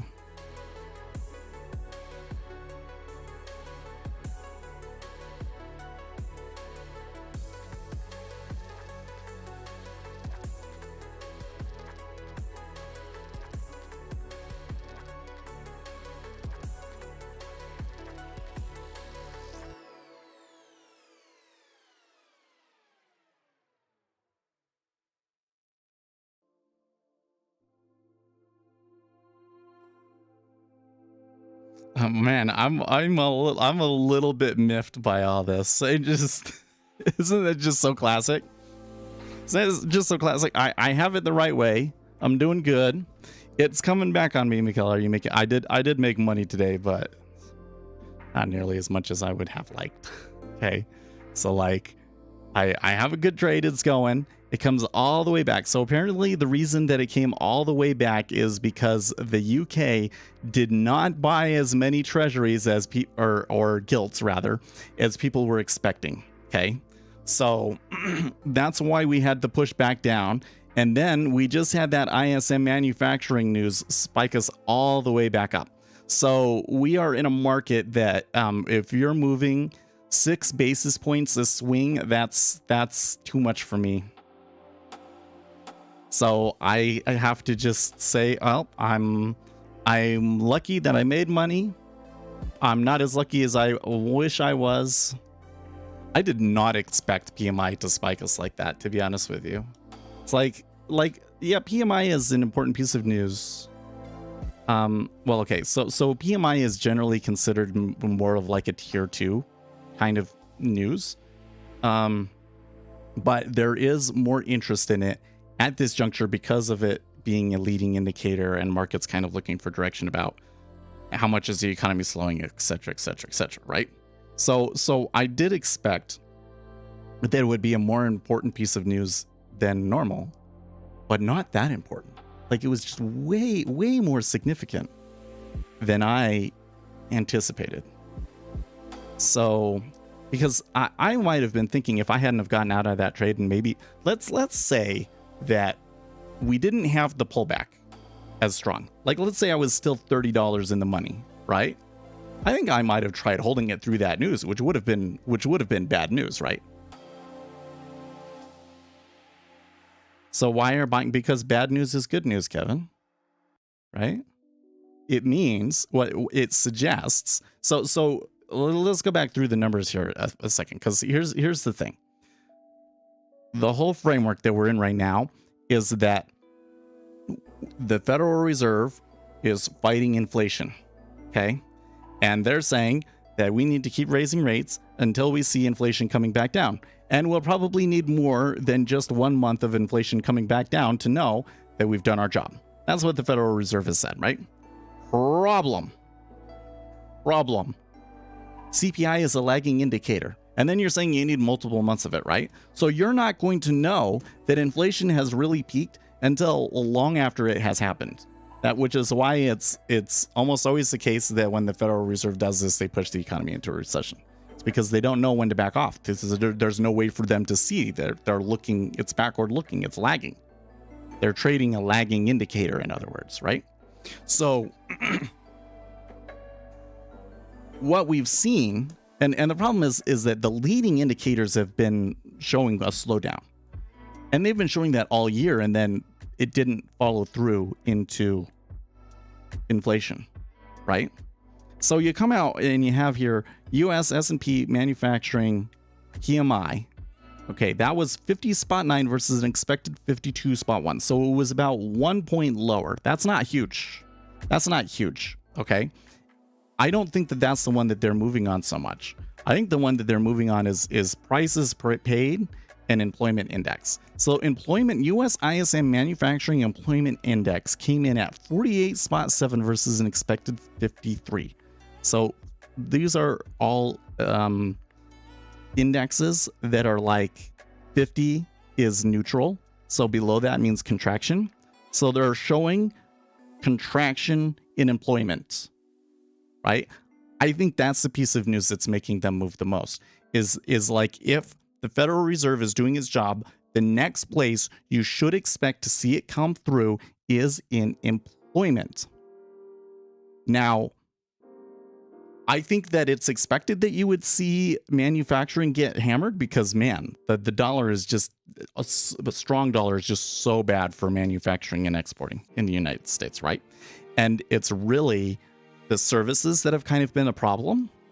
So I think that we should temper that a little bit. That doesn't mean that the Federal Reserve is only going to raise a quarter or 50 basis points or whatever.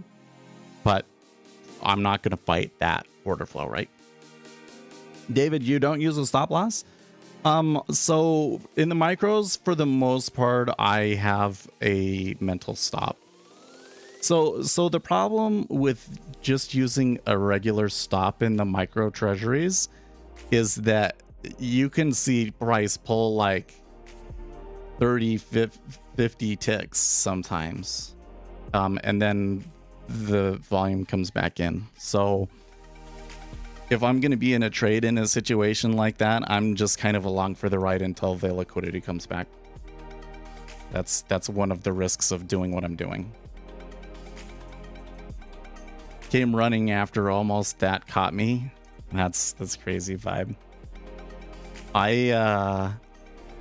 Because I was long, like the session started, first thing I did was I want to be long. And it had nothing to do with the news. It was just the UK backed off and the Federal Reserve has been saying maybe we're going too fast. And that was all I needed to know, right? I got screwed up by the UK central bank. Who is in charge over there? What's his name?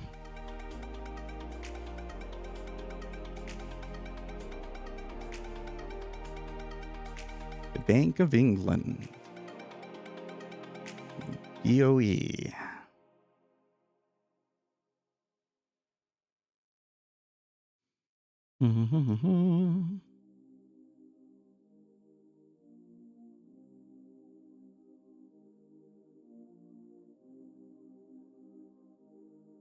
It's still pushing. Bailey. Yes, that's right. Bailey. Andrew Bailey. What you doing to me here, man? Why are you killing me, Andrew?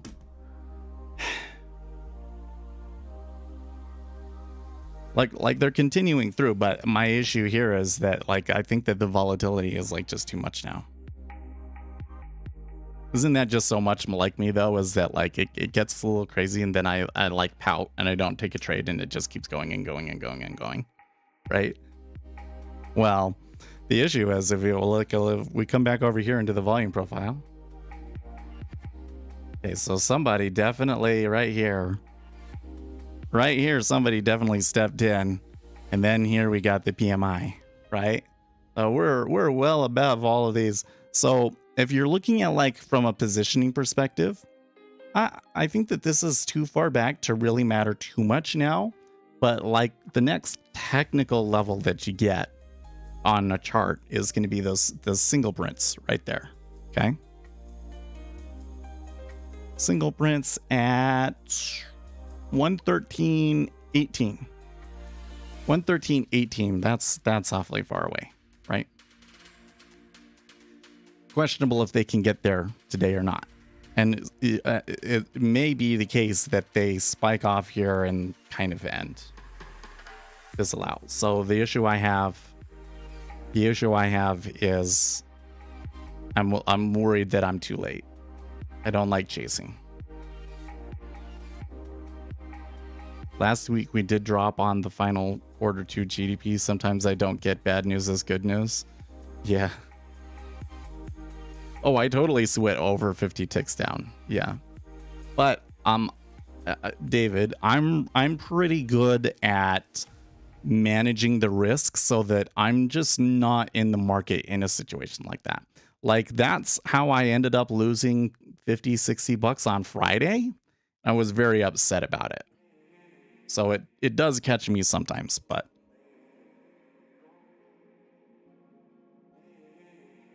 overall, having done this now for a year on this particular instrument, I've done okay. So it's just especially when the liquidity pulls like through news, you definitely don't want to have a stop order out when there's a piece of news that causes pulling, right? Like if you had a stop out on that news, wouldn't surprise me at all to see that even if you had it as, okay, I'm short interest rates and my stop is way up here above the current price, if that still would have executed you, for instance. That sort of crap happens all the time. So you got to be careful with that one. Yeah, Kevin, it's really the question is just what are the orders going to do, right? So especially in the treasuries, the question that you have to ask is this likely to cause the Federal Reserve to raise or lower interest rates? So if the economic numbers are bad, especially with employment was bad, that means that it's more likely or the chances of us being the end, what's the word? The end of the cycle. Right? So maybe the Federal Reserve doesn't have to raise interest rates as much. And so what do you get? You get interest rates fall. People sell on interest rates falling. Now, how the equity market reacts to that is, at least right now, is because the equity market has been pressured by interest rates. Interest rates coming back is good for stocks, and that's why stocks rise. How you can predict which one it's going to do, I have a hard time. Like, I know it when it happens, but I think I have a hard time explaining a framework that I think would reliably tell you. It's just kind of something that you have to feel out based on what's driving the current market sentiment, right? I think it would have to be if treasuries are what's driving sentiment in the S&P 500, then the treasuries and the S&P 500 will tend to be positively correlated. Maybe that's the way to go about it.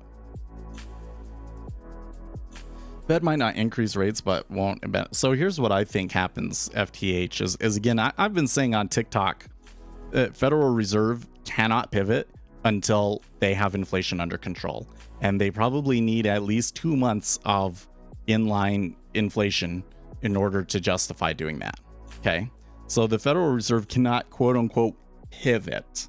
But there are two things that can happen. Number one is that they could change quantitative easing. Okay, they could pick up buying more assets in order to facilitate better functioning markets. Okay, so that's one thing. And if they did that sort of a thing, you gotta be careful because it'll affect both sides of the curve. So probably what they would do is some sort of yield curve control sort of a trade.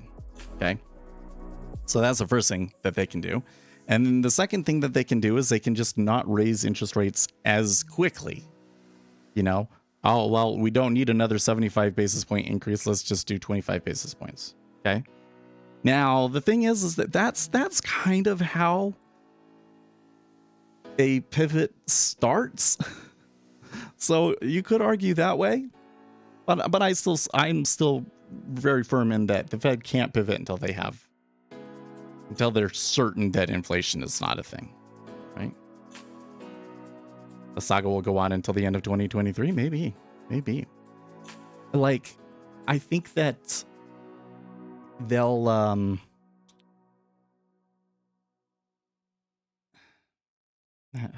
I put this? Yeah, I don't know.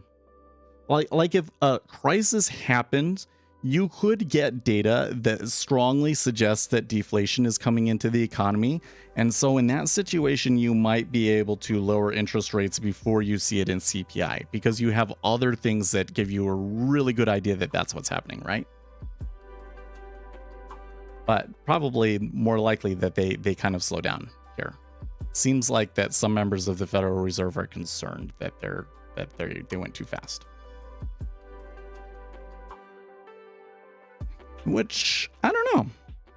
If this is the worst that it gets, okay? Of course, there's still some selling out there from the English. But if this is the worst that it gets and things kind of chill out from here, then I'm going to say that it's fine. That everything worked out. But maybe we're not done. You know, I was talking about this and gaming this out in my head with my uncle the other day. So he's been helping me do my desk. Oh man, so we got the bottom side of it surfaced correctly now, and we sanded it pretty good and everything. It's looking nice. Let me tell you, it's a piece of wood. I put it that way. It's a piece of wood, right? Anyways, and he was talking about, well, I should have sold back in December and gotten out of my 401k and saved 30% or whatever. But the problem is that when you say to your 401k, I want to change my allocation, it takes some time to process that, like up to a month for them to process that. And in that month that they process that, the S&P 500 can fall 10%. So like if you miss out on 10% at the top and 10% at the bottom, right? And then not only that, but you're not exactly sure of the timing of it. So you don't get the very top or the very bottom, right? So let's just add another 10% on that just to be sure, right? So that's like 30% that you can miss out on just because of how flat-footed you are in a 401k, right? Well, this is a 30% decline in the index, so you wouldn't necessarily have saved yourself any money from doing all that, right? That's too hard to play it. Too hard to play it with a 401k at least.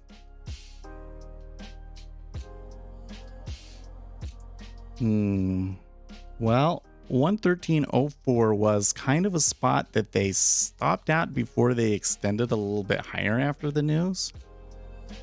So my whole, I'm not going to chase it, that's exactly why. And you pay, no, I don't think you pay, so you only pay taxes when you take a distribution from your 401k. So I believe that you can modify your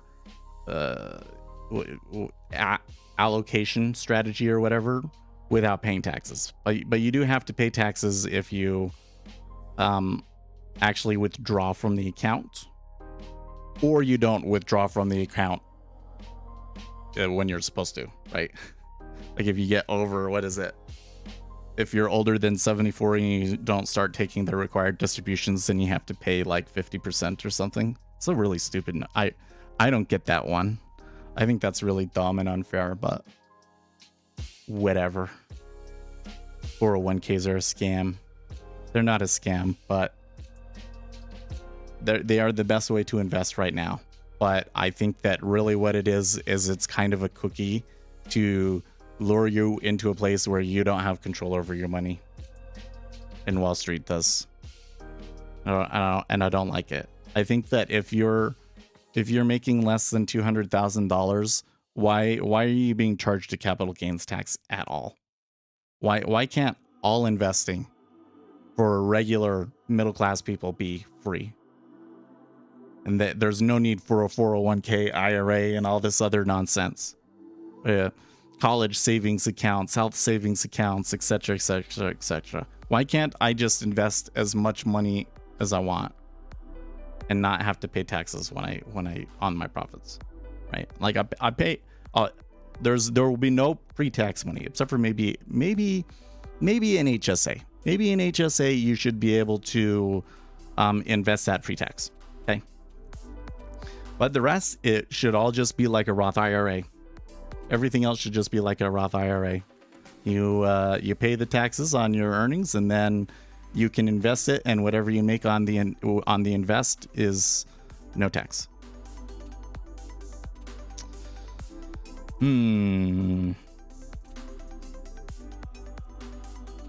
They shot right back up to the highs really fast, dude. I wonder if there are some guys that decided to sell. Man, so when you look at the cumulative delta here on the 10-year,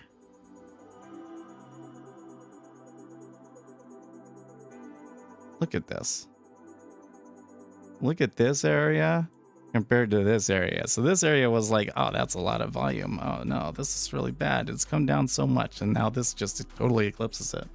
But I wonder how much of this first move that was going short here is puking into this other news.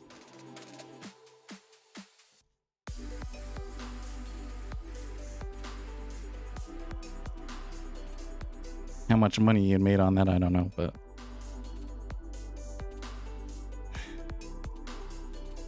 it's like I said earlier. So is this the one where it's like, okay, now you get like really high volatility in the market, and so Seth pouts and doesn't take a trade, and you should have just ran with the momentum, right? And that's what it's doing right now. I said, well, I'm glad that I didn't get in there, but look, it shot right back up to the top there. That's a good 12 ticks. So quick. Literally, well, has it been? It says that it's been 3 minutes. Still seemed like that happened so fast. Because the middle class is the majority. Well, they actually did some numbers on that. I think that the amount of money that they the amount of revenue that you lose from that is not that much, apparently.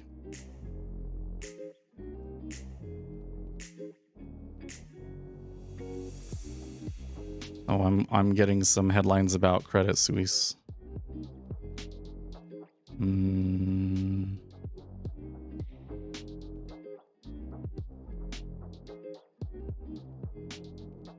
Okay. So they're saying that Wall Street banks are all looking. This is Charlie Gasparino. Scoop. Wall Street banks reevaluating exposure to Credit Suisse's investment bank, even as CEO continues to assure the street that it has sound liquidity.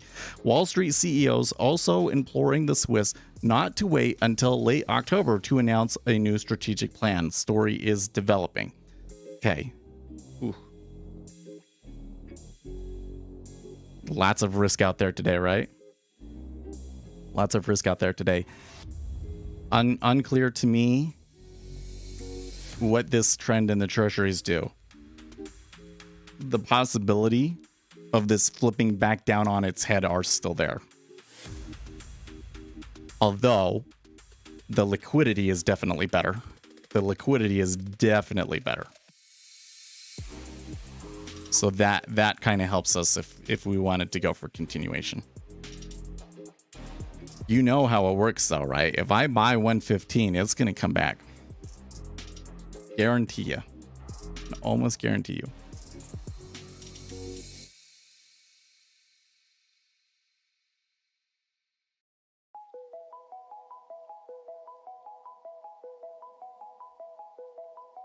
Still going. Jimmy Oreo.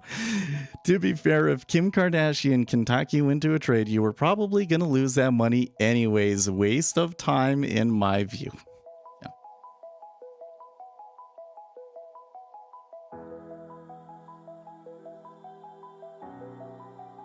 Man, they're not backing off there. They're taking out some pretty big chunks of liquidity to do it too.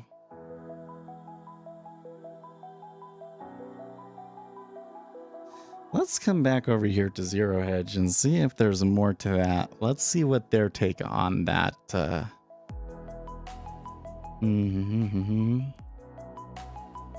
they have a story. Stocks, bonds, and silver are soaring. Anticipation of an imminent pivot again. Extreme positioning squeeze. Good news. Bad news is good news. Who knows? Stocks are surging. No, it's definitely bad news is good news. Bond yields are plunging with the belly down over 20 basis points. Market expectations for the Fed's terminal rate are dovishly dumping. Can you imagine? I had it at 705. So if I had been able to hold it through all of that and everything, $85. Sorry, $75. $75 profit so far. Hatch. Sucks. No way I was gonna. I'm glad that I wasn't holding it through that news. I do regret not. Well, no, I'm still unsure. Like this flow that has pushed it to another new high. I'm a little surprised by it, to be honest. I'm quite surprised by it. I don't know how far this can actually go. When it gets too crazy, I just don't know. This is where I keep saying, oh, I need to stop saying, I don't know. Because here in this situation, I do not know, and I probably shouldn't touch it.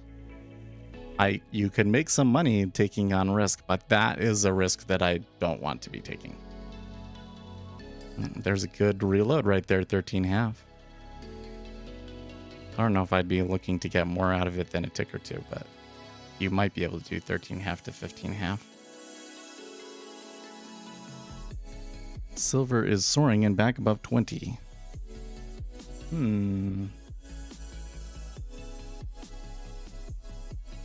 My regular portfolio is going to be up big time today, probably. Anyways, Zero Hedge says, never mind, Credit Suisse threatens global financial stability and the Bank of England could only sell 22 million of gilts today. Oh, I guess somebody was short.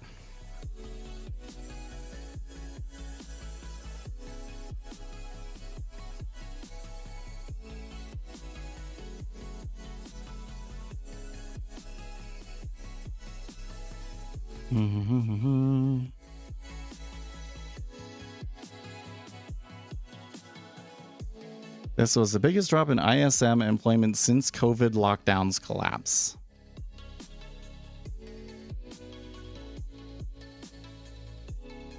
So once again, take your pick. PMI good, ISM bad, and is it bad enough to prompt an easier Fed? Uncertain. Seems like somebody thinks that it is.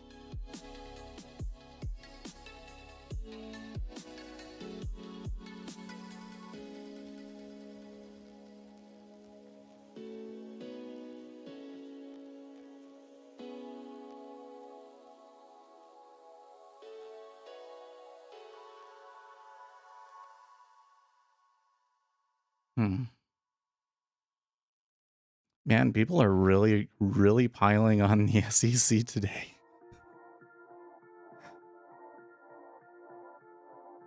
Okay, that looks like they've reached another liquidity hole point. Given the action, there's a really good chance that they continue through from here. But if they do, I might take the sim trade fade.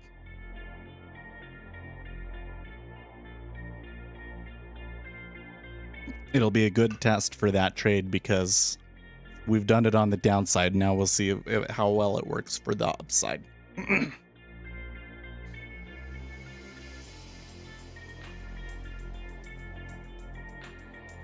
There it is. I think they should be able to get through 16 there.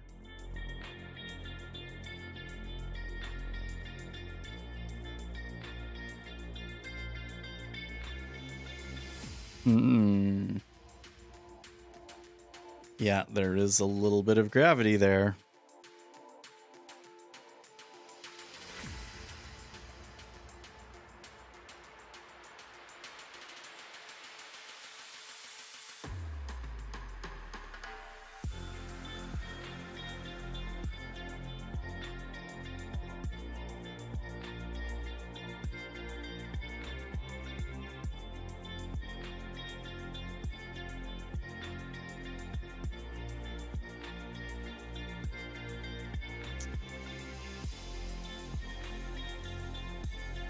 What are some critical levels on the S&P 500 that we should be looking for? Okay, well, yesterday's high was 36.93. So they've still got a ways they could go if they're going to have like a meaningful candle here on this chart. You know what I mean? And that also means that, yes, my portfolio probably going to look a pretty good win today, but it is also a pretty bad loss on Friday. I didn't look. I don't even want to go look.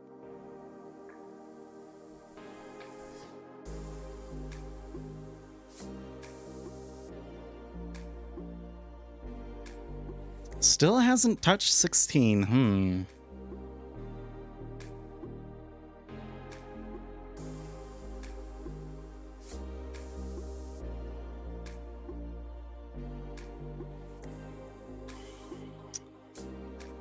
Credit Suisse has been a buy today, man. That's like what? 5-10%? Whilst I was kind of getting excited because I was like, well, I don't know if this is like actually gonna like fall apart or anything, but Wall Street Bets sure seems excited about it. So there might, there might be some craziness there. But then I think all of this news is kind of like made the Credit Suisse thing not matter, right? And we're not seeing an unusually high number of viewers today. Actually, we're a little bit lower than usual. We're probably about right on. So I changed the title, I said. Live financial markets. What do you think? What do you think would be the best title for the stream that would bring in more people? Live day trading? Maybe.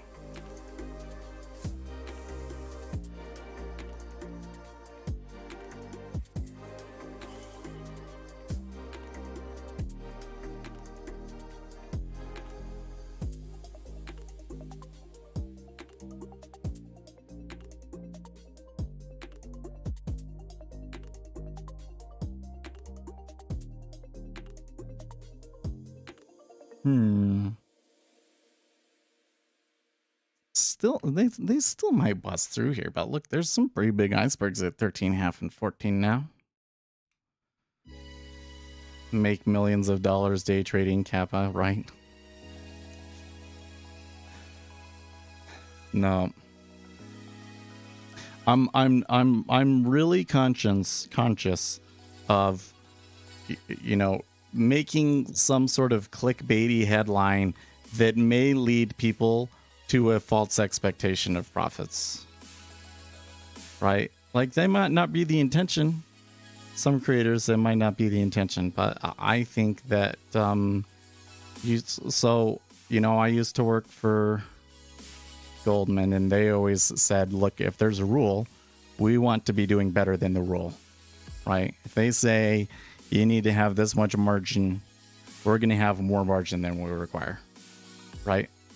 That's always been their thing. And so there is stuff about, if you come in and you say, this trading strategy, it's profitable and you're going to make money off of it. And those kinds of claims can get you in trouble with the FEC. Sorry, the FTC. So I need to go the extra step. That means I'm not going to put anything in my thumbnails that is going to lead viewers to a false expectation of profits, right? And I'm always going to point out in every video that day trading is hard and that not everybody makes money and that I've lost money doing it and that it's really hard. That I don't always make money doing it. I've been doing okay this year, but I don't always make money doing it, okay? So never going to put that in the thumbnail or a title. Vibe says 300% in 10 minutes. Well, dude, if I had held on to that trade and let's say, like, the way to play this would have been stay long into the news, jump in, add contracts when it come back. Could have been up $200 by now. In reality, but that's just too much volatility for me.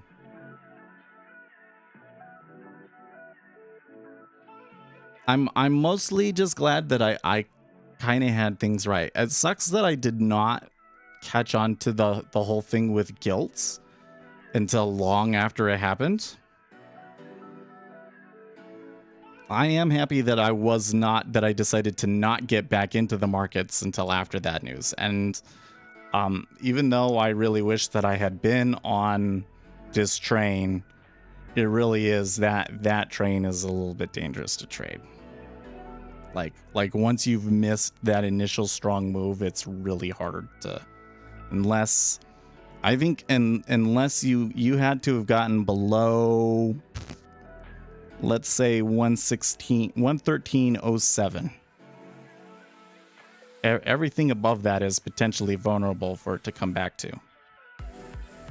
And I certainly don't want to take it here at 113.14.5, although I do think there might be a small further spike, another new high, and then return back to 13.5. So we'll watch for that.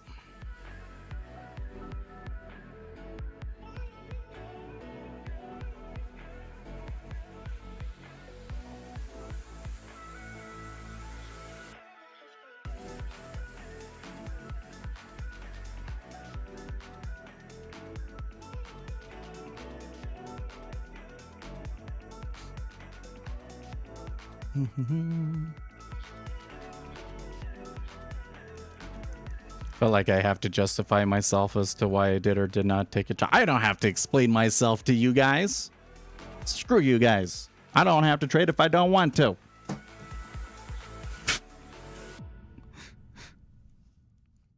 I still made money today. It's okay. There's still some icebergs on the bid there, man.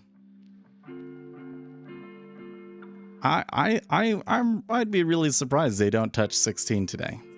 Here, let's do it on, well, it's still a little bit too late. Do it right there. Okay.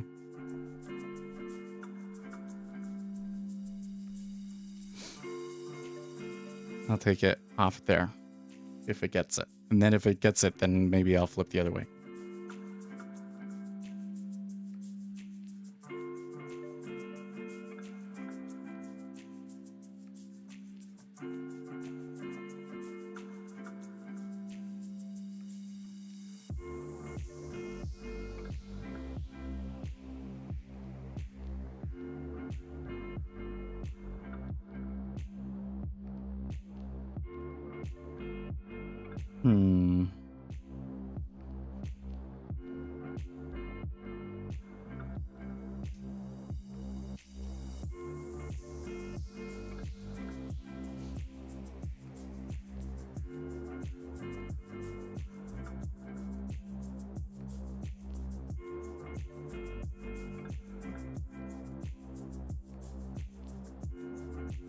No.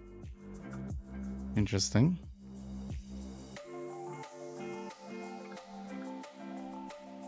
The liquidity is, the resting liquidity is better, but it's still pretty flighty, isn't it? Ah.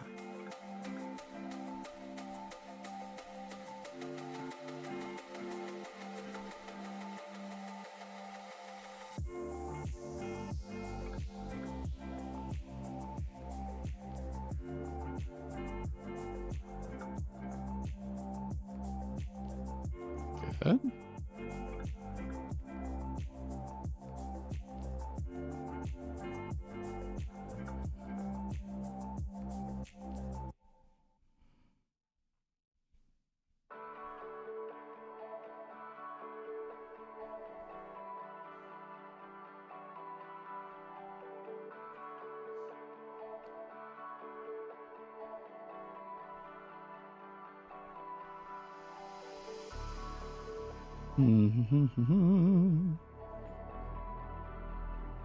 Looking good. There's 16. See how long it takes them to eat through that. I'm sure that they'll fill those guys up there.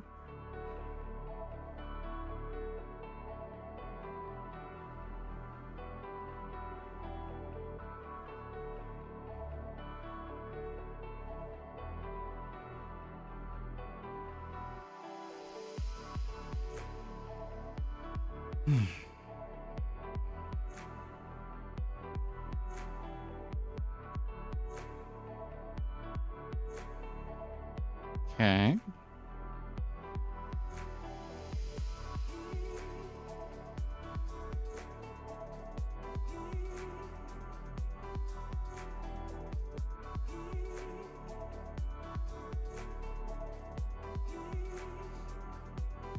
Cool.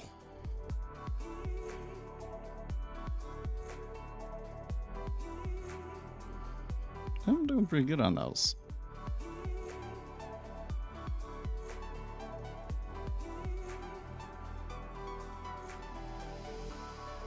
I'm actually a little suspicious. This range seems to be working a little bit too well.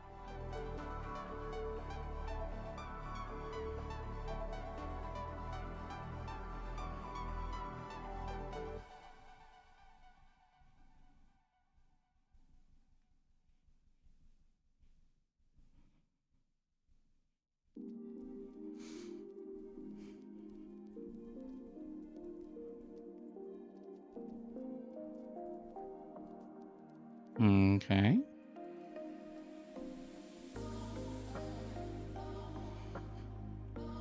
Yeah, watch, they're gonna give me the 5th one and then it's gonna like careen down here. I'm gonna be really upset.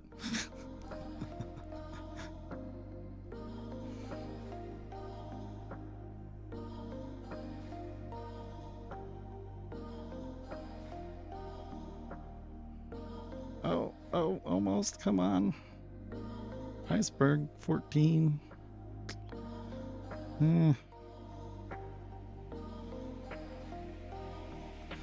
liquidity there in the 5-year looks awfully odd. Those big orders at 09. I don't think I've ever seen anything quite like that in the 5-year.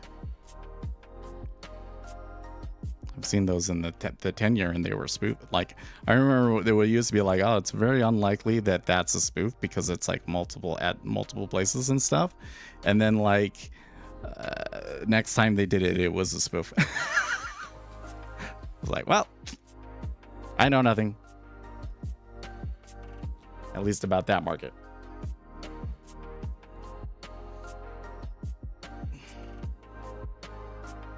So if they come back down there again, should I start dipping more?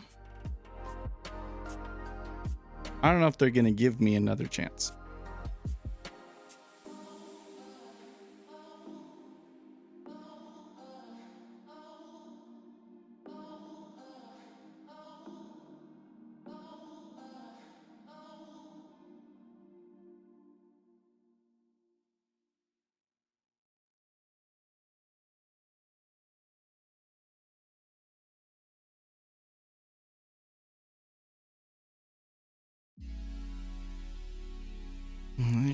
They're kind of shoving.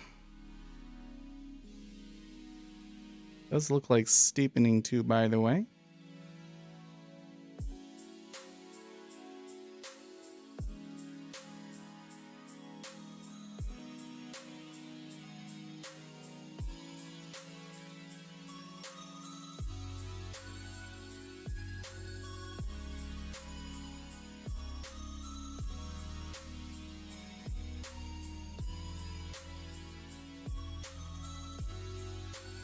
You know, when I came in today, because I had a productive weekend, I updated our documentation, I produced a video, I worked on my table, I took a practice test.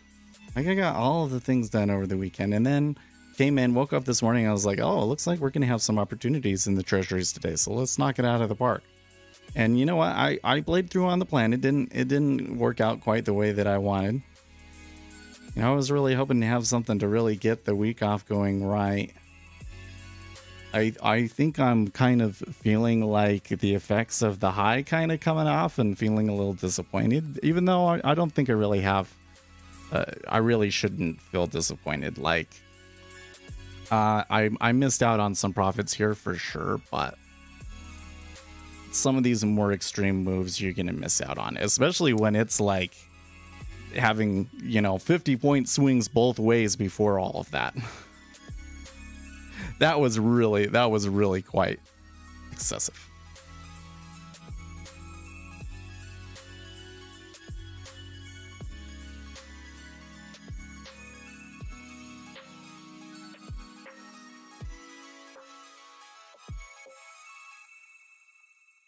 Should have just gone with the equities. Should have just been saying, yep, well, let's be long equities. We're gonna see short covering today. Because in equities, it would have been like what? 80? Almost like $400 on a micro contract, isn't it?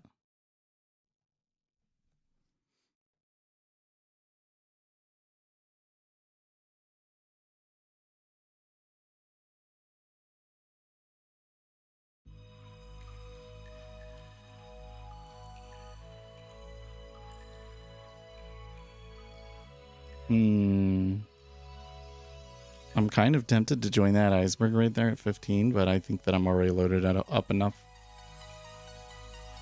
I don't think that there's to my advantage to load on more contracts that high. You see it like, oh, there's an iceberg. I should do something. No. That's how I feel though.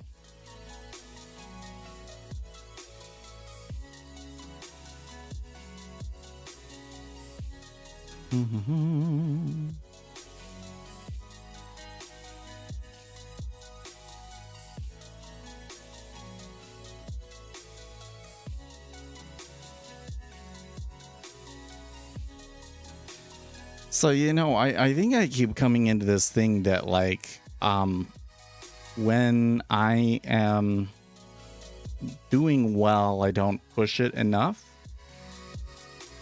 And then when I'm not doing well, I end up taking on more risk than I should. I'm not quite sure how to turn that around because you get situations like this. I really don't feel like I can chase those.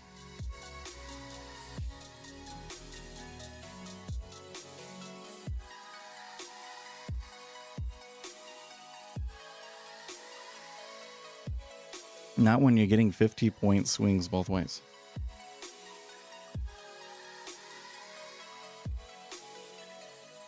How do you size them? Well, so if I feel really confident in the trade and I've already built up enough profit that when I add a contract, my break even is still well below where I think it could possibly pull back to, then I might add another contract. I've been a little bit more, I've continued to be conservative just because I don't want to, my primary concern is to just keep the account going. So like we've been paying for the data fees and the commissions, and that's the goal. Like we're performing above the goal, I guess you could say.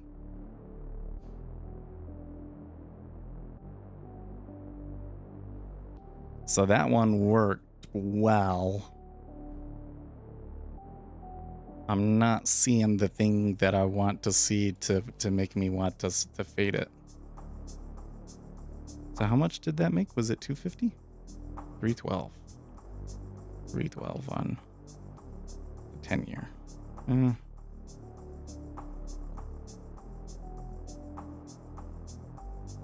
Wow, that was only 6 ticks favorable. 8 contracts. So a little bit more than 2 ticks per contract.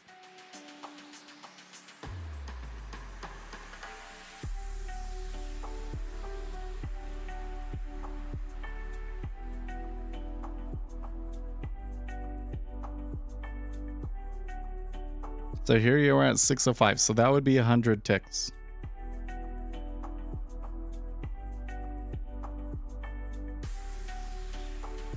Personally, it's based on back tests according to personal performance.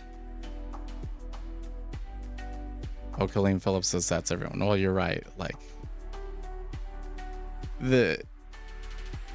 yeah, I don't know. Because here's the thing is, to me, I don't feel like that's anything to do with me, and that it just kind of keeps ending up being that way. But I think it's probably more the case that when I lose, for some reason, if I'm losing, I don't like to just like take a loser and then quit. It'll be like I'll take 2 in that direction, and then it really doesn't go. Maybe then I try taking another one the other direction, and then that one doesn't go, and then I'll quit. So you can get like 3 losses, and then that's $50, right? Instead of just turning around and quitting. Whereas when I take a when I have a winner, it's like I'll get 1, I'll maybe get what I was expecting, and then I'm like, well, I don't know if it's really going to continue, so I just kind of have to quit, right? When really it should be like a move like this. I could have really pushed it, right? I'm still surprised that it's come up this much. Like, wow. Imagine if you were one of the people that bought in the overnight and during the London session, then maybe you could have held that. Yeah. Because honestly, when I came into this beginning of the day, and I took that initial trade, and by the way, it took a really long time for that thing to go initially, right? After it went, I was thinking about, okay, do I close this at the end of the day, or do I try and let it continue to run? So I guess I was right to some extent, but it played out with too much volatility in that particular situation because of the whole Bank of England not buying enough thing. So, oh well. That happens a lot at some of the best trades, though, right? That's why they end up being some of the best trades. It's probably so there was some people that caught themselves big time short there and puking hard.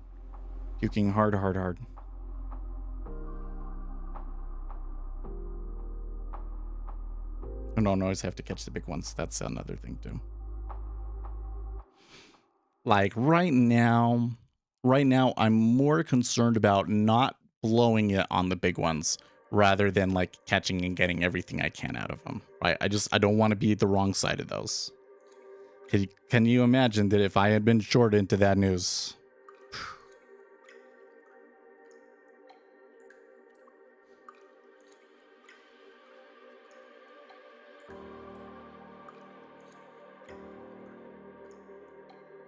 Because it did kind of cross my mind that like clearly something's happening.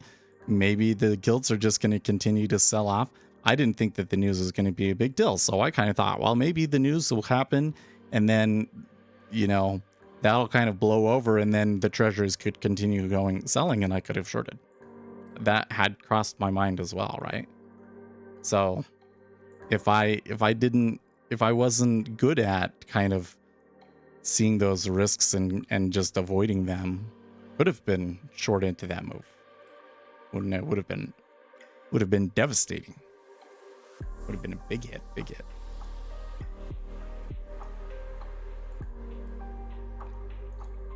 Yeah, build your personally cardinal rules. Oh, well, that ding sound is, it's getting time to wrap it up, Seth.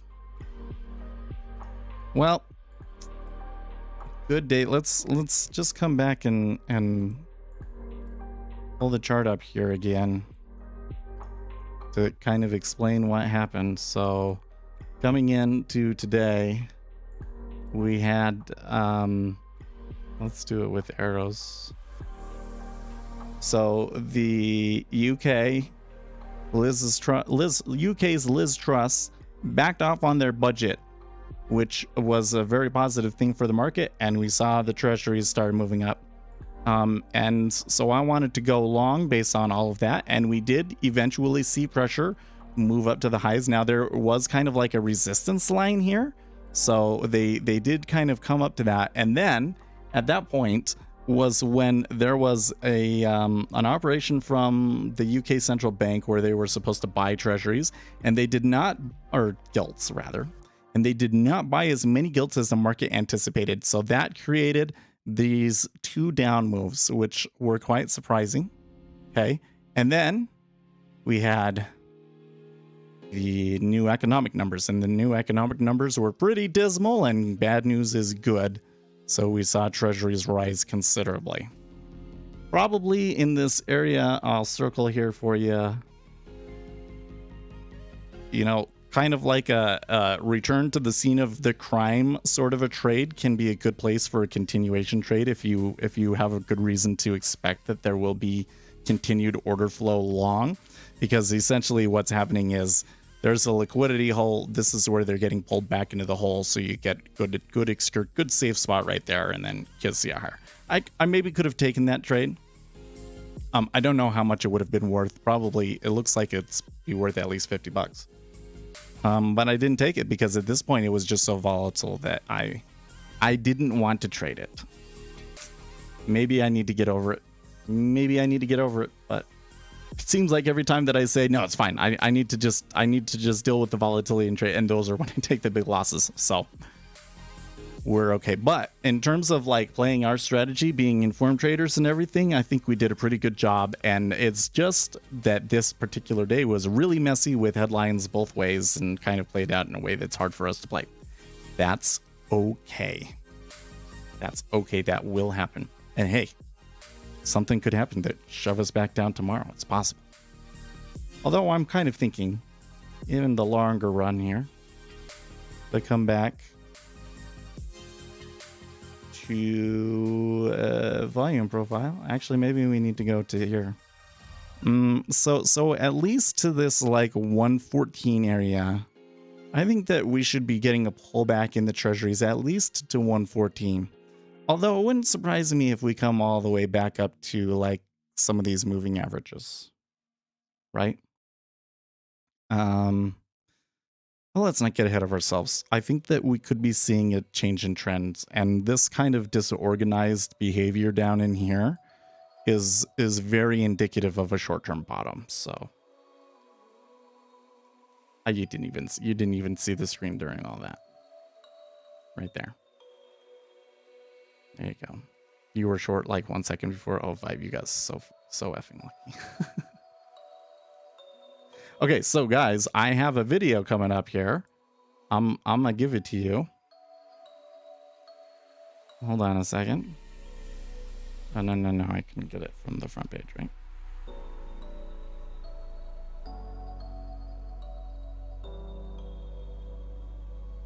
Oh, maybe not. No, it should be listed with oh, here we go. Upcoming video. Oh yeah, I can forward you guys. So I will make sure let's do that real quick. Customization, redirect. My price action is garbage. So it should forward you guys to the premiere. So watch the premiere, give it a like, comment on the video. I think that this video is going to be very controversial. So let's see how it goes. And I'll put the link in the video in the chat here too. Now I will see you guys tomorrow. In the meantime, stay excellent, team. Channel's been doing good overall, and I'm really proud of you guys. So thank you, and thank you for watching.